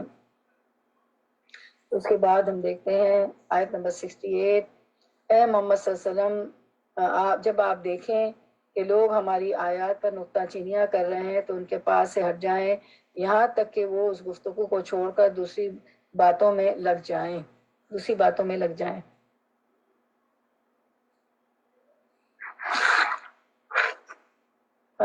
ہمارے لیے کیا حکم ہے؟ ہم ان کے ساتھ بحث میں مبتلا نہیں ہونا، حجتیں نہیں کرنا، ایک طرف ہو جائیں. اگر کبھی شیطان تمہیں بھلاوے میں ڈال دے تو جس وقت تمہیں اس غلطی کا احساس ہو جائے اس کے بعد پھر ایسے ظالموں کے پاس نہ بیٹھنا. آیت نمبر 69، ان کے حساب میں سے کسی چیز کی ذمہ داری پرہیزگار لوگوں پر نہیں، البتہ نصیحت کرنا ان کا فرض ہے، شاید کہ وہ غلط روی سے بچ جائیں. آیت 70، چھوڑ دو ان لوگوں کو جنہوں نے اپنے دین کو کھیل اور تماشا بنا رکھا ہے. وَذَرِ الَّذِينَ اتَّخَذُوا دِينَهُمْ لَعِبًا وَلَهْوًا. اس کا کیوں حکم دیا جا رہا ہے؟ اس لیے کہ جب انسان ایسے لوگوں کے بیچ میں ہوتا ہے تو بار بار دین کے خلاف باتیں سننے سے انسان کا ایمان کمزور ہونے لگتا ہے، ہونے لگتا ہے، اور دین کے بارے میں سے وسوسے اور شبہات آنے لگتے ہیں. ایسے لوگ اس طرح کیوں کرتے ہیں؟ تاکہ انہیں دین پر عمل نہ کرنا پڑے. انسان کی ایک بہت بڑی فطرت ہوتی میری بہنوں، کہ جس چیز کو وہ خود نہیں لینا چاہتا، خود اپنانا نہیں چاہتا، اس کے اندر نقص نکالنا شروع کر دیتا ہے. اس کی کیا وجہ ہوتی ہے؟ کہ انسان عمل کرنا نہیں چاہتا کیونکہ وہ دنیا کی زندگی کی محبت میں مبتلا ہوتا ہے. وغرتہم الحیات الدنیا، اور جنہیں دنیا کی زندگی فریب میں مبتلا کیے ہوئے. لیکن کیا ایسے لوگوں کو چھوڑ دینا چاہیے کہ وہ صرف حجت بازیاں کرتے پھریں، بحث مباحثہ کرتے پھریں؟ نہیں، چھوڑنا تو نہیں. فرمایا کہ جس وقت وہ بحثیں کریں تو ہٹ جائیں، ٹھیک ہو جائیں تو پھر آ جائیں، جب موقع ملے تو اپنا کام کریں. وذکر بہی، اور اس قرآن کے ذریعے نصیحت کر کے یہ اچھی بات بتا کر تنبیہ کرتے رہے کہ کہیں کوئی شخص اپنے کیے ہوئے کرتوتوں کے وبال میں گرفتار نہ ہو جائے، کہیں ان لوگوں کو کی پکڑ نہ ہو جائے. حقیقت یہ ہے کہ مومن ہر حال میں خیرخواہ ہوتا ہے، دوسروں کو غلط کام کرتے دیکھ کر کھلی چھٹی نہیں دیتا کہ تم جو چاہو کرو، اور گرفتار بھی اسی حال میں ہو کہ اللہ سے بچانے والا کوئی حامی و مددگار اور کوئی سفارشی ان کے لیے نہ ہو. اگر وہ ہر ممکن چیز فدیے میں دے کر چھوٹنا چاہے تو وہ بھی اسے قبول نہ کی جائے، کیونکہ ایسے لوگ خود اپنی کمائی کے نتیجے میں پکڑے جائیں گے. ان کو اپنے انکار حق کے معاوضے میں کھولتا ہوا پانی پینے کو ملے گا، کھولتا ہوا پانی پینے ملے گا. اس کے بعد ہم دیکھتے ہیں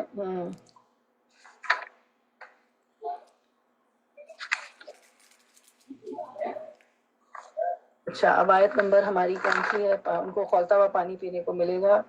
اچھا، آیت نمبر 71. اے محمد صلی اللہ علیہ وسلم، ان سے پوچھے کہ کیا ہم اللہ کو چھوڑ کر ان کو پکارے جو ہمیں نہ نفع دے نہ نقصان دے سکتے ہیں؟ اور جب کہ اللہ ہمیں سیدھا راستہ دکھا چکا ہے، کیا اب ہم الٹے پاؤں پھر جائیں؟ کیا ہم اپنا حال اس شخص کا سا کر لیں جسے شیطانوں نے صحرا میں بھٹکا دیا ہو اور وہ حیران اور سرگرداں پھر رہا ہو، در حالانکہ اس کے ساتھی اسے پکار رہے ہوں کہ ادھر آ، یہ سیدھی راہ موجود ہے. قل ان ہدی اللہ هو الہدی، کہہ دیجئے ہدایت تو اللہ کی ہے، بس اصل ہدایت ہے. وَأُمِرْنَا لِنُسْلِمَ لِرَبِّ الْعَالَمِينَ، اور ہمیں اللہ کی طرف سے حکم ملا ہے کہ ہم رب العالمین کے آگے سر تسلیم خم کر دے. 72. وَأَنْ أَقِيمُوا الصَّلَاةَ وَاتَّقُوهُ، اور یہ کہ نماز قائم کرو، اس کی نافرمانی سے بچو. وَهُوَ الَّذِي إِلَيْهِ تُحْشَرُونَ، وہی ہے جس کی طرف ہم سب سمیٹے جائیں گے. تو اس سے پتہ چلتا ہے کہ ہدایت اصل میں بس اللہ کی ہدایت ہے. اور اس ہدایت کے بڑے بڑے نشان کیا ہیں؟ اللہ کے آگے جھک جانا، اللہ کا حکم آتے ہی نماز قائم کرنا، عبادت کا اہتمام کرنا، کھلے چھپے اس سے ڈرتے رہنا، اس بات کو یاد رکھنا کہ اللہ کی طرف واپسی ہے، معاملہ بندوں کے ساتھ نہیں ہے، معاملہ اللہ کے ساتھ ہے. کسی پر بھی جھوٹا الزام لگایا یا کسی کو بھی دھوکہ دیا یا کسی کو بھی پریشان کیا تو رب کو جا کر کیا منہ دکھائیں گے. 73. وَهُوَ الَّذِي خَلَقَ السَّمَاوَاتِ وَالْأَرْضِ بِالْحَقِّ، وہی ہے جس نے آسمان اور زمین کو برحق پیدا کیا. وَيَوْمَ يَقُولُ كُن فَيَكُونُ، اور جس دن وہ کہے گا کہ حشر ہو جائے اسی دن وہ ہو جائے گا. وَلَهُ الْمُلْكُ يَوْمَ يُنفَخُ فِي الصُّورِ عَالِمُ الْغَيْبِ وَالشَّهَادَةِ وَهُوَ الْحَكِيمُ الْخَبِيرُ، اسی کا ارشاد عین حق ہے. جس روز سور پھونکا جائے گا اس روز بادشاہی اسی کی ہوگی، یعنی ہر چیز کا مالک اللہ ہوگا، اور وہ غیب اور شہادت ہر چیز کا عالم ہے اور دانا اور خبردار ہے.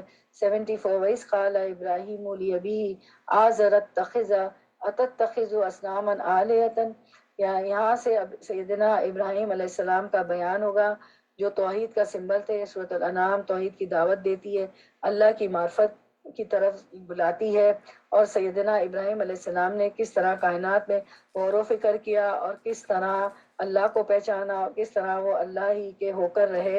وَإِذْ قَالَ إِبْرَاهِيمُ لِأَبِيهِ آزَرَ أَتَتَّخِذُ أَصْنَامًا آلِهَةً، ابراہیم علیہ السلام کا واقعہ یاد کرو جب اس نے اپنے باپ آزر سے کہا تھا کیا تو بتوں کو خدا بناتا ہے؟ میں تو تجھے اور تیری قوم کو کھلی گمراہی میں پاتا ہوں. 75. ابراہیم علیہ السلام کو ہم اسی طرح زمین اور آسمانوں کا نظام سلطنت دکھاتے تھے، اور اس لیے دکھاتے تھے تو وہ یقین کرنے والوں میں سے ہو جائے. 76. فلما، چنانچہ جب رات اس پر طاری ہوئی تو اس نے ایک تارا دیکھا. قال ھذا ربی، کہا یہ میرا رب ہے. فلما افلا، پھر جب وہ ڈوب گیا، قال لا احب الافلین، تو بولا ڈوب جانے والوں کا تو میں گرویدہ نہیں ہوں. نمبر 77.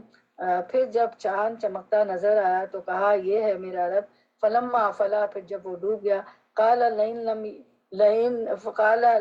يهدني ربی لاکونن من القوم الضالین، کہنے لگا اگر میرے رب نے رہنمائی نہ کی ہوتی تو میں بھی گمراہوں میں شامل ہو جاتا، میں بھی گمراہوں میں شامل ہو جاتا۔ قال لئن لم یہدینی ربی لاکونن من القوم الضالین 78۔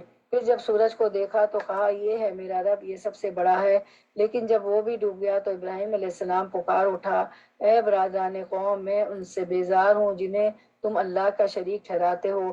79۔ میں نے تو یکسو ہو کر اپنا رخ اس ہستی کی طرف کر لیا جس نے زمین اور آسمان کو پیدا کیا ہے، اور میں ہرگز شک کرنے والوں میں سے نہیں ہوں، یعنی میں ستارہ پرستی نہیں کروں گا، چاند کا پرستار نہیں بنوں گا، اور سورج کو الہ نہیں بناؤں گا۔ میرا الہ تو وہ ہے جس نے ان سب کو تخلیق کیا، پیدا کیا ہے۔ نمبر 80۔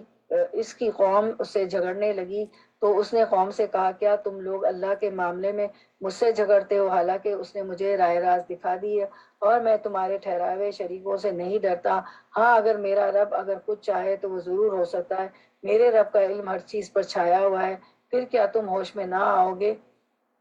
اور آخر میں تمہارے ٹھہرائے ہوئے شریکوں سے کیسے ڈروں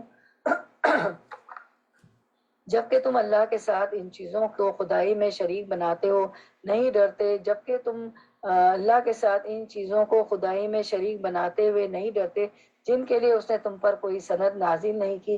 ہم دونوں فریقوں میں سے کون زیادہ بے خوفی اور اطمینان کا مستحق ہے؟ بتاؤ اگر تم کچھ علم رکھتے ہو۔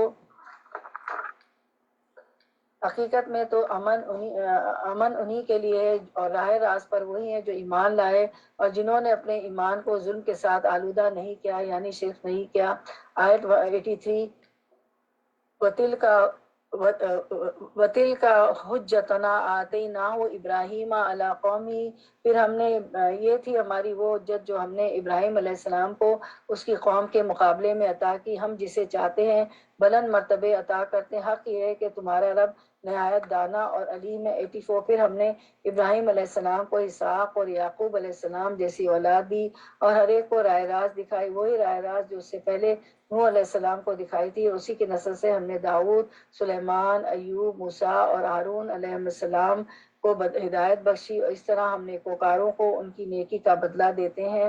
ابراہیم علیہ السلام سے جب ان کی قوم ناراض ہو گئی تو انہوں نے کیا کیا؟ انہوں نے آگ کا الاؤ تیار کیا، اس میں انہیں پھینک دیا، لیکن جب وہ اس سے بھی بچ کر نکل آئے تو انہوں نے ان کو ملک سے نکال دیا، اور جب ان کے والدین، ان کے بھائی بہن، ان کے رشتہ دار، ان کا کنبہ، ان کے ہم وطن سب ان سے چھوٹ گئے تو اللہ سبحانہ تعالیٰ نے کتنے بہترین طریقے پر ان کو کمپنسیٹ کیا، بہترین نعم البدل عطا کیا، ان کو بہترین اولاد سے نوازا جس کا ذکر یہاں کیا گیا کہ داؤد، سلیمان، ایوب، یوسف، موسیٰ، ہارون، زکریا، یحییٰ، عیسیٰ اور الیاس علیہ السلام، یہ سب ابراہیم علیہ السلام کی اولاد میں سے تھے۔ ایک کے بعد ایک نسل، ایک کے بعد ایک پیغمبر، ایک کے بعد ایک نبی۔ اپنے آپ کو اس جگہ رکھ کر دیکھیں، ہم سب اپنی اولادوں کا حال دیکھیں اور پھر ان کی اولادوں کی فکر کریں، پھر ان کی اولادوں میں ہم نے کبھی ان کے لیے بھی دعا مانگی جو آج اس دنیا میں نہیں لیکن ہمارے جانے کے سینکڑوں سال بعد آئیں گے، وہ کس دین پر ہوں گے، کس ایمان پر ہوں گے؟ تو ابراہیم علیہ السلام نے تو اس کے لیے دعائیں کی، اپنی نسلوں کے لیے اس کے لیے فکر کی تھی، تو آج کی ماں کو سب سے پہلے اپنے بچوں کی فکر کرنی چاہیے، ان کی ہدایت کی، ان کی طرف توجہ کرنی چاہیے، اس کے ساتھ ساتھ دوسروں کو بھی دین کی تبلیغ و تعلیم دینی چاہیے، لیکن صرف ان بچوں کو نہیں، ان بچوں کے بھی بچوں کو، پھر اپنی آئندہ نسلوں کی بھی کے لیے بھی دعا کرنی چاہیے، کیونکہ یہ آپ سے اللہ تعالیٰ نے قرآن میں نبیوں کی سنت ہے کہ وہ نسلوں کے لیے بھی دعا کرتے تھے۔ آیت 85۔ اسی کی اولاد سے زکریا، یحییٰ، عیسیٰ اور الیاس علیہ السلام کو نایاب کیا، ہر ایک ان میں سے صالح تھا، ایک کے بعد ایک پیغمبر۔ تو قرآن مجید میں اکثریت جو پیغمبروں کے ناموں کی آتی ہے وہ اکثریت ابراہیم علیہ السلام کی اولاد میں سے تھے۔ آیت نمبر 86۔ اسی خاندان سے اسماعیل، الیسو اور یونس اور لوط علیہ السلام کو راستہ دکھایا، ان میں سے ہر ایک کو ہم نے تمام دنیا والوں پر فضیلت عطا کی، نیز ان کے آبا و اجداد، ان کی اولاد، ان کے بھائی بندوں میں سے بہتوں کو ہم نے نوازا، انہیں اپنی خدمت کے لیے چن لیا اور سیدھے راستے کی طرف ان کی رہنمائی کی۔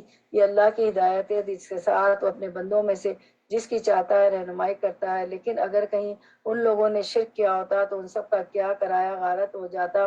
وہ لوگ تھے جن کو ہم نے کتاب اور حکم اور نبوت عطا کی تھی، اب اگر یہ لوگ اس کو ماننے سے انکار کرتے ہیں تو پرواہ نہیں، ہم نے کچھ اور لوگوں کو یہ نعمت سونپ دی ہے جو اس سے ممکن نہیں ہے۔ 90 اے محمد صلی اللہ علیہ وسلم، وہی لوگ اللہ کی طرف سے ہدایت یافتہ تھے، انہی کے راستے پر آپ بھی چلیے اور کہہ دیجئے کہ میں اس تبلیغ و ہدایت کے کام پر تم سے کسی اجر کا طالب نہیں ہوں، یہ تو ایک عام نصیحت ہے تمام جہان والوں کے لیے۔ تو اس سے پتہ چلتا ہے کہ اللہ کی بات کسی کو بتا کر اسے کسی اجرت کی توقع نہیں رکھنا چاہیے، کسی شکریہ کی توقع نہیں رکھنا چاہیے، کسی تعریف کے لیے کان نہیں کھڑے ہونے چاہیے، بلکہ اس کام کو صرف اور صرف اللہ کی خاطر کیا جانا چاہیے، اور جو ایسا کرتا ہے اللہ سبحانہ تعالیٰ اس کا بدلہ ضرور اس کو عطا کرتے ہیں، جیسے اس اخلاص کا بدلہ ابراہیم علیہ السلام کو بہترین شکل میں عطا کیا گیا، جس کا سلسلہ صدیوں پر محیط ہے۔ یعنی ہم عام طور پر کیا چاہتے ہیں؟ فوری انسٹنٹ ریوارڈ، اور یہاں اللہ تعالیٰ صدیوں پر محیط ریوارڈ دے رہے ہیں، ایک کے بعد ایک پیغمبر بھیج رہے ہیں۔ تو ہمیں کسی بھی اچھے کام پر جو ہے یہ نہیں ہونا چاہیے کہ ہمارا کسی نے شکریہ نہیں ادا کیا، ہمیں لوگوں کی تعریف نہیں چاہیے، ہمیں اللہ سے صلہ چاہیے۔ 91 وما قدر اللہ حق قدرہ، ان لوگوں نے اللہ کا بہت غلط اندازہ لگایا اور جو ہے قدر ہی نہ کی جیسے قدر کرنے کا حق ہے۔ جب کہا کہ اللہ نے کسی بشر پر کچھ نازل نہیں کیا، اتنے پیغمبر بھیجنے کے بعد بھی یہ بات کہی جا رہی، ان سے پوچھو کہ وہ کتاب جسے موسیٰ علیہ السلام لائے، جو تمام انسانوں کے لیے روشنی اور ہدایت تھی، جسے تم پارا پارا کر کے رکھتے ہو، کچھ دکھاتے ہو اور بہت کچھ چھپاتے ہو، اور جس کے ذریعے تمہیں وہ علم دیا گیا جو تمہیں حاصل نہ تھا اور نہ تمہارے باپ دادا کو، آخر اس کا نازل کرنے والا کون تھا؟ بس اتنا کہہ دیجئے کہ اللہ، پھر انہیں اپنی دلیل بازیوں سے کھیلنے کے لیے چھوڑ دیجئے۔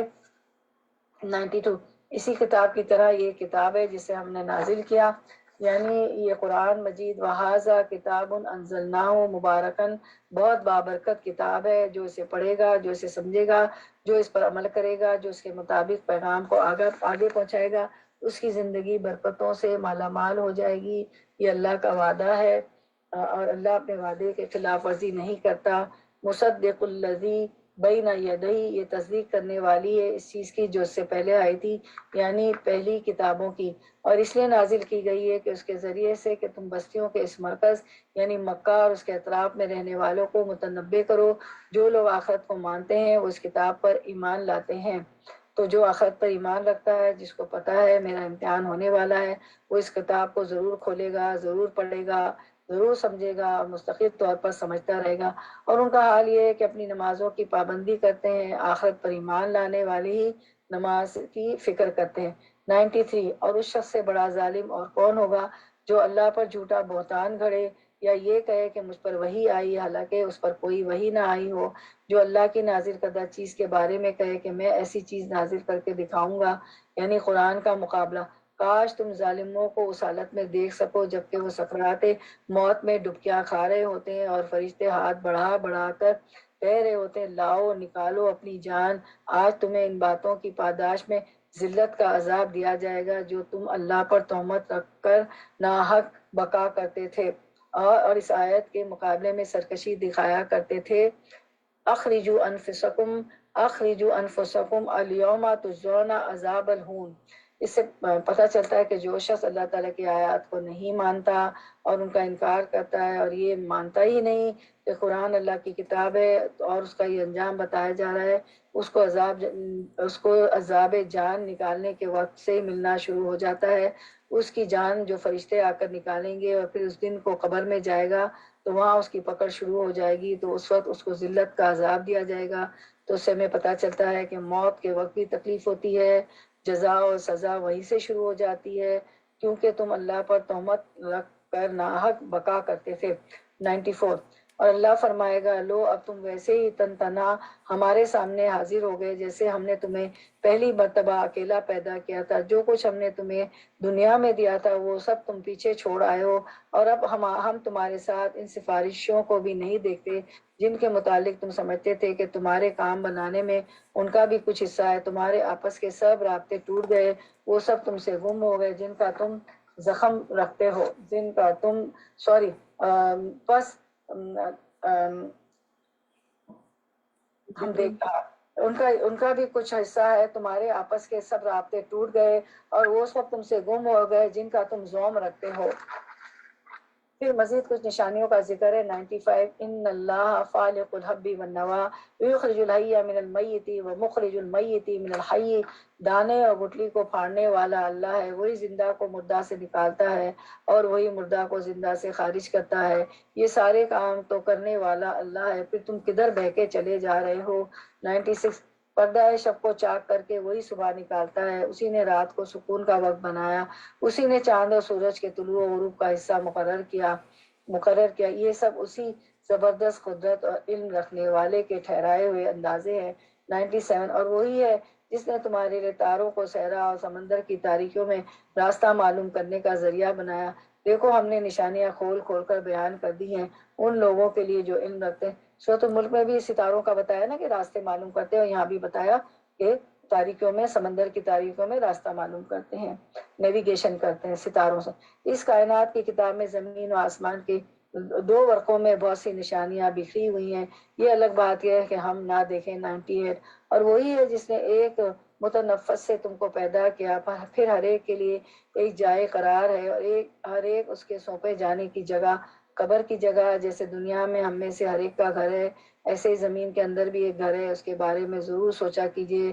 وہ سارے لوگ جو پچھلے سال زندہ تھے لیکن اس سال موجود نہیں ہیں، ہم ان کو رمضان میں بھی نہیں پائیں گے، ابھی بھی نہیں پا رہے ہیں، اس سے پہلے ہی دنیا سے چلے گئے۔ اللہ نے ہمیں رمضان دیا ہے، رمضان قریب آ رہا ہے، ہم پہ عصایہ فغن ہونے والا ہے، تو ہم اس کے ساتھ اچھا معاملہ کریں، کہ شکر گزاری اور قدردانی کریں، اچھی عبادات کریں، قرآن کو بہت زیادہ پڑھیں، سمجھیں، دورہ قرآن کی ریکارڈنگ بھی سنیں، کیونکہ ایک دن ہم نے وہیں جانا ہے، پھر رمضان آتے رہیں گے، جاتے رہیں گے، لیکن ہم کچھ نہ کر سکیں گے، تو جو کچھ کر سکتے ہیں ابھی کر لیں، اس رمضان میں کر لیں، اور اس وقت زمین کی پیٹھ پہ ہیں، جو کچھ ہے کر سکتے ہیں کر لیں، زمین کے پیٹ کے اندر عالم برزخ میں، قبر کے اندر کچھ نہیں کر سکیں گے۔ یہ نشانیاں ہم نے واضح کر دی ہیں ان لوگوں کے لیے جو سمجھ بوجھ رکھتے ہیں، تاکہ اللہ کو پہچانے، آخرت کو پہچانے، اپنے ایمان کو درست رکھیں، اپنے عمل کو درست کریں، اپنے ایمان کو بڑھائیں، اور اس خیر کو پوری دنیا تک پھیلائیں۔ 99۔ اور وہی ہے جس نے آسمان سے پانی برسایا، ایک کے بعد ایک نشانی دیکھے آتی چلی جا رہی ہے، غور و فکر کے لیے، معرفت الہی کے لیے، پھر اس کے ذریعے سے ہر طرح کی نباتات اگائی، پھر اس سے ہرے ہرے کھیت اور درخت پیدا کیے، پھر ان سے تہ بتے چڑھے ہوئے دانے نکالے، اور کھجور کے شگوفوں سے پھلوں کے گچھے پیدا کیے جو بوجھ کے مارے جھکے پڑے ہیں، اور انگور اور زیتون اور انار کے باغ لگائے جن کے پھل ایک دوسرے سے ملتے جلتے بھی ہیں، اور پھر ہر ایک کی خصوصیات جدا جدا بھی۔ یہ درخت جب پھلتے ہیں تو ان میں پھل آنے اور پھر ان کے پکنے کی کیفیت ذرا غور سے دیکھو، اور ہم تم جو ہے اس چھوٹے ہم دیکھتے ہیں کہ پھر اللہ تعالیٰ آگے فرماتے ہیں ان چیزوں میں نشانیاں ہیں ان لوگوں کے لیے جو ایمان لاتے ہیں۔ آیت نمبر 100۔ اس پر بھی لوگوں نے بتوں کو اللہ کا شریک ٹھہرایا، حالانکہ ان کا بھی خالق ہے، اور بے جانے بوجھے اس کے لیے بیٹے اور بیٹیاں تصنیف کر دی، حالانکہ وہ پاک اور بالاتر ہے ان باتوں سے جو یہ لوگ کہتے ہیں۔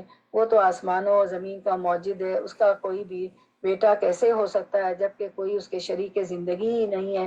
وہ تو لم یلد ولم یولد، اس نے ہر چیز کو پیدا کیا ہے، اور وہ ہر چیز کا علم رکھتا ہے۔ یہ ہے اللہ تمہارا رب، کوئی خدا اس کے سوا نہیں، ہر چیز کا خالق، لہٰذا تم اسی کی بندگی کرو، وہ ہر چیز کا کفیل ہے۔ 103۔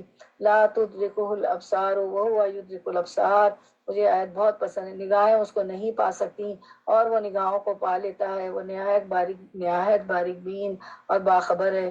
یہاں ابصار کی بات ہوئی ہے، اور اس کے ساتھ لطیف الخبیر کی بھی بات ہوئی ہے کہ باریک سے باریک چیزیں بھی وہ دیکھ لیتا ہے۔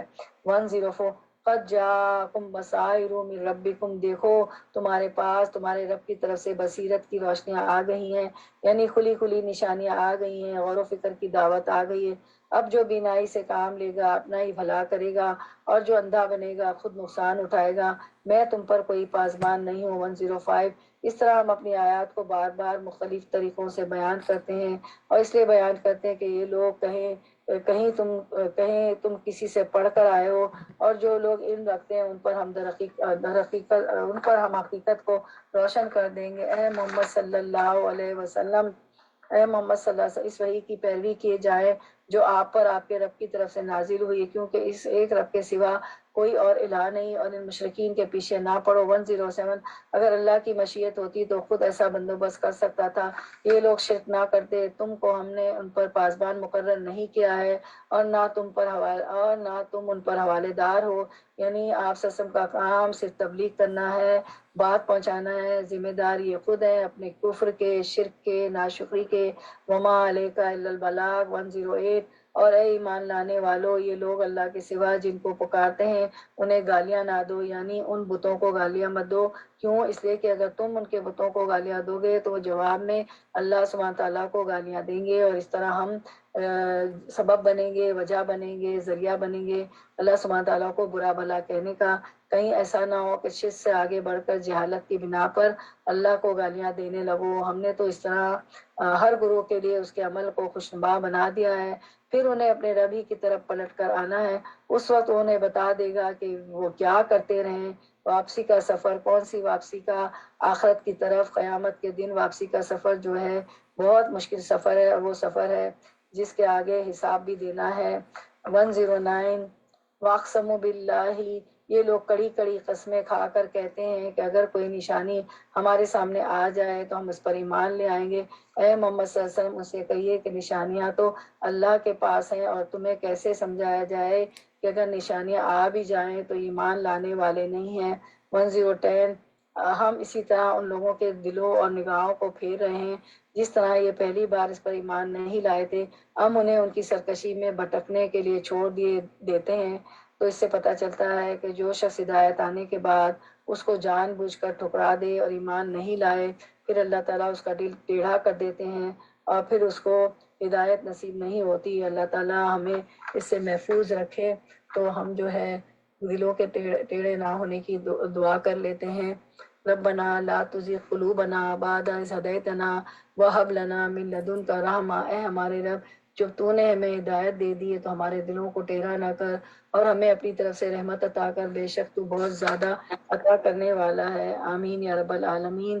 اللہ تعالیٰ بس ہماری دعا قبول کر لے، ہمیں جنت الفردوس میں جگہ دے، اور جو کچھ ہم پڑھتے سنتے ہیں اس پہ عمل پیرا کر دے، عمل کرنے والا بنا دے، آگ کے عذاب سے بچائے، اور روزہ رسول کی زیارت نصیب کرے، بار بار حج عمرے کی سعادت اللہ تعالیٰ نصیب کرے، اور جو کچھ پریشانیاں ہیں، مشکلات ہیں، بیماریاں ہیں، روزی کی تنگی ہے، جو کچھ ہے اللہ تعالیٰ جو اس میں آسانیاں پیدا کرے، جو سفر پہ جا رہے ہوتے ہیں اللہ تعالیٰ ان کا سفر خیریت کا کر دے، کی واپسی بھی خیریت کی کر دے، بے اولاد کو اولاد دے دے اللہ تعالیٰ، بے روزگار کو روزی دے دے، جتنی مشکلات ہیں آسان کر دے، صحت کو عطا فرمائے، اور اللہ تعالیٰ ہمیں توفیق نہ چھینے نیکیوں کی۔ اچھا، 2 اسکرین جو ہے، سوری وہ رہ گئے تھے، وہ بہت علمی باتیں اس میں، ظاہر ہم علمی حاصل کر رہے ہیں تو اس کو کوشش کرتے ہیں کہ دکھا دیں آپ کو۔ رسول اللہ صلی اللہ علیہ وسلم نے فرمایا، رسول اللہ صلی اللہ علیہ وسلم نے فرمایا، جس نے علم کو علماء پر فخر کرنے اور بیوقوفوں سے بحث و تکرار کرنے اور لوگوں کو اپنی جانب متوجہ کرنے کے لیے سیکھا، اللہ اسے جہنم میں داخل کر دے گا۔ تو کبھی بھی علم آپ سیکھ رہی ہو اس پہ فخر نہ کریں، کہیں بیٹھی ہو تو ہوتا ہے نا بیوقوفوں سے لوگ بحث و تکرار شروع کر دیتے ہیں تاکہ لوگ آپ متوجہ ہوں، تو اللہ تعالیٰ اسے جہنم میں داخل کر دے گا، اللہ ہمیں بچائے اس سے۔ اس کے بعد نواز بن سمان سے روایت ہے کہ نبی صلی اللہ علیہ وسلم نے فرمایا کہ قرآن کے ذریعے جھگڑا نہ کرو، نہ اللہ کی کتاب سے بعض کو بعض کے ذریعے جھٹلاؤ۔ مومن قرآن کے ساتھ جھگڑا کرے گا تو مغلوب ہو جائے گا، اور منافق قرآن کے ساتھ جھگڑا کرے گا تو غالب ہو جائے گا۔ ربنا لا تزغ قلوبنا بعد إذ هديتنا وهب لنا من لدنك رحمة إنك أنت الوهاب۔ اب ہم دیکھتے ہیں صحیح مسلم کی ایک حدیث کے اس کو قرآن کو پڑھنے کے کیا فائدے، قرآن کا علم حاصل کرنے کے۔ صحیح مسلم کی حدیث 1837 ہے، انشاءاللہ ہم اس کو دیکھتے ہیں کہ حضرت عقبہ بن عامر رضی اللہ تعالیٰ عنہ سے روایت ہے کہ انہوں نے کہا کہ رسول اللہ صلی اللہ علیہ وسلم گھر سے نکل کر تشریف لائے، ہم صفا چبوترے پر موجود تھے، آپ نے فرمایا تم میں سے کون پسند کرتا ہے کہ روزانہ صبح بطان یا عقیق کی وادی میں جائے اور وہاں سے بغیر کسی گناہ اور قطع رحمی کے 2 بڑے بڑے کوہانوں والی اونٹنیاں لائے؟ ہم نے عرض کیا 2 بڑی اونٹنیاں لائے۔ ہم نے عرض کی اے اللہ کے رسول صلی اللہ علیہ وسلم، ہم سب کو یہ بات پسند ہے۔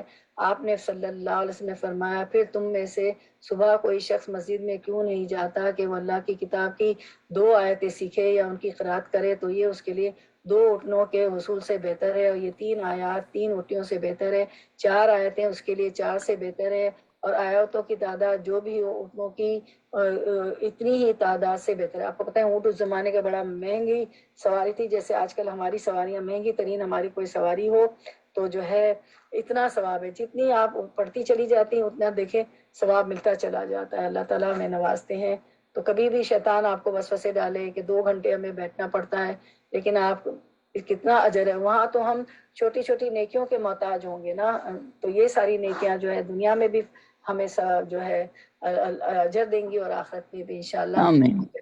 چلیں درود شریف پڑھ لیتے ہیں، ایک درود پہ 10 رحمتیں نازل ہوتی ہیں، اور ماشاءاللہ آپ لوگ تو اتنے اس کو منہمک ہو کے سنتی ہیں کہ آج کسی بہن کے گھر سے بھی کوئی آواز نہیں آئی اور کوئی ڈسٹربنس نہیں ہوا، الحمدللہ ماشاءاللہ۔ تو درود شریف جو ہے ہم پڑھ لیتے ہیں۔ اللہم صلی علی محمد وعلی محمد کما صلیت علی ابراہیم وعلی آل ابراہیم انک صل على محمد وعلى آل محمد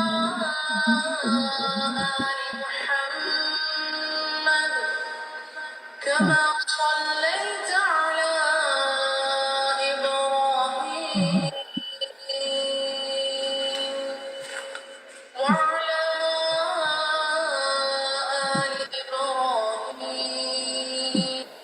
صليت على إبراهيم وعلى آل إبراهيم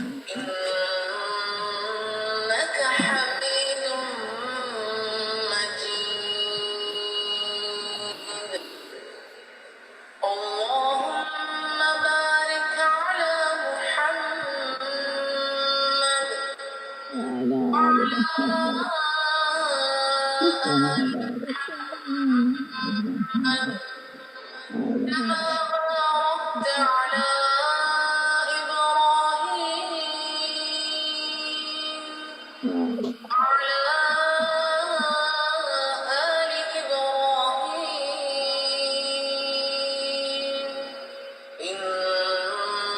إنك حميد مجيد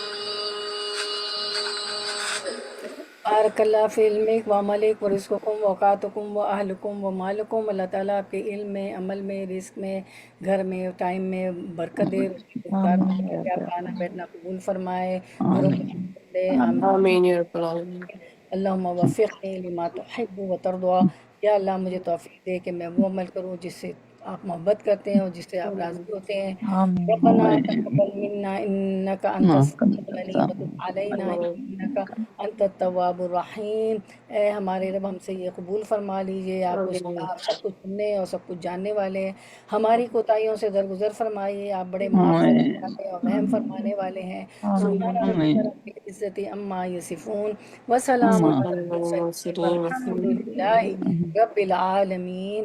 سبحانک اللہم و بحمدک اشہد اشہد ان ان لا لا الہ الہ الا الا انت انت استغفرک و اتوب الیک۔ السلام علیکم ورحمۃ اللہ وبرکاتہ۔ وعلیکم السلام ورحمۃ اللہ وبرکاتہ۔ انشاءاللہ کل 8ویں پارے کے ساتھ 8 جز 8 کے ساتھ حاضر خدمت ہوں گے 2 بجے، اس وقت تک کے لیے اجازت دیجیے انشاءاللہ۔ انشاءاللہ۔ السلام علیکم رسٹائنا صاحبہ۔ جی وعلیکم السلام ورحمۃ اللہ ہاں، وبرکاتہ۔ ایک بات پوچھنی تھی، جی امام بول رہے ہیں۔ رکعت باندھنے کے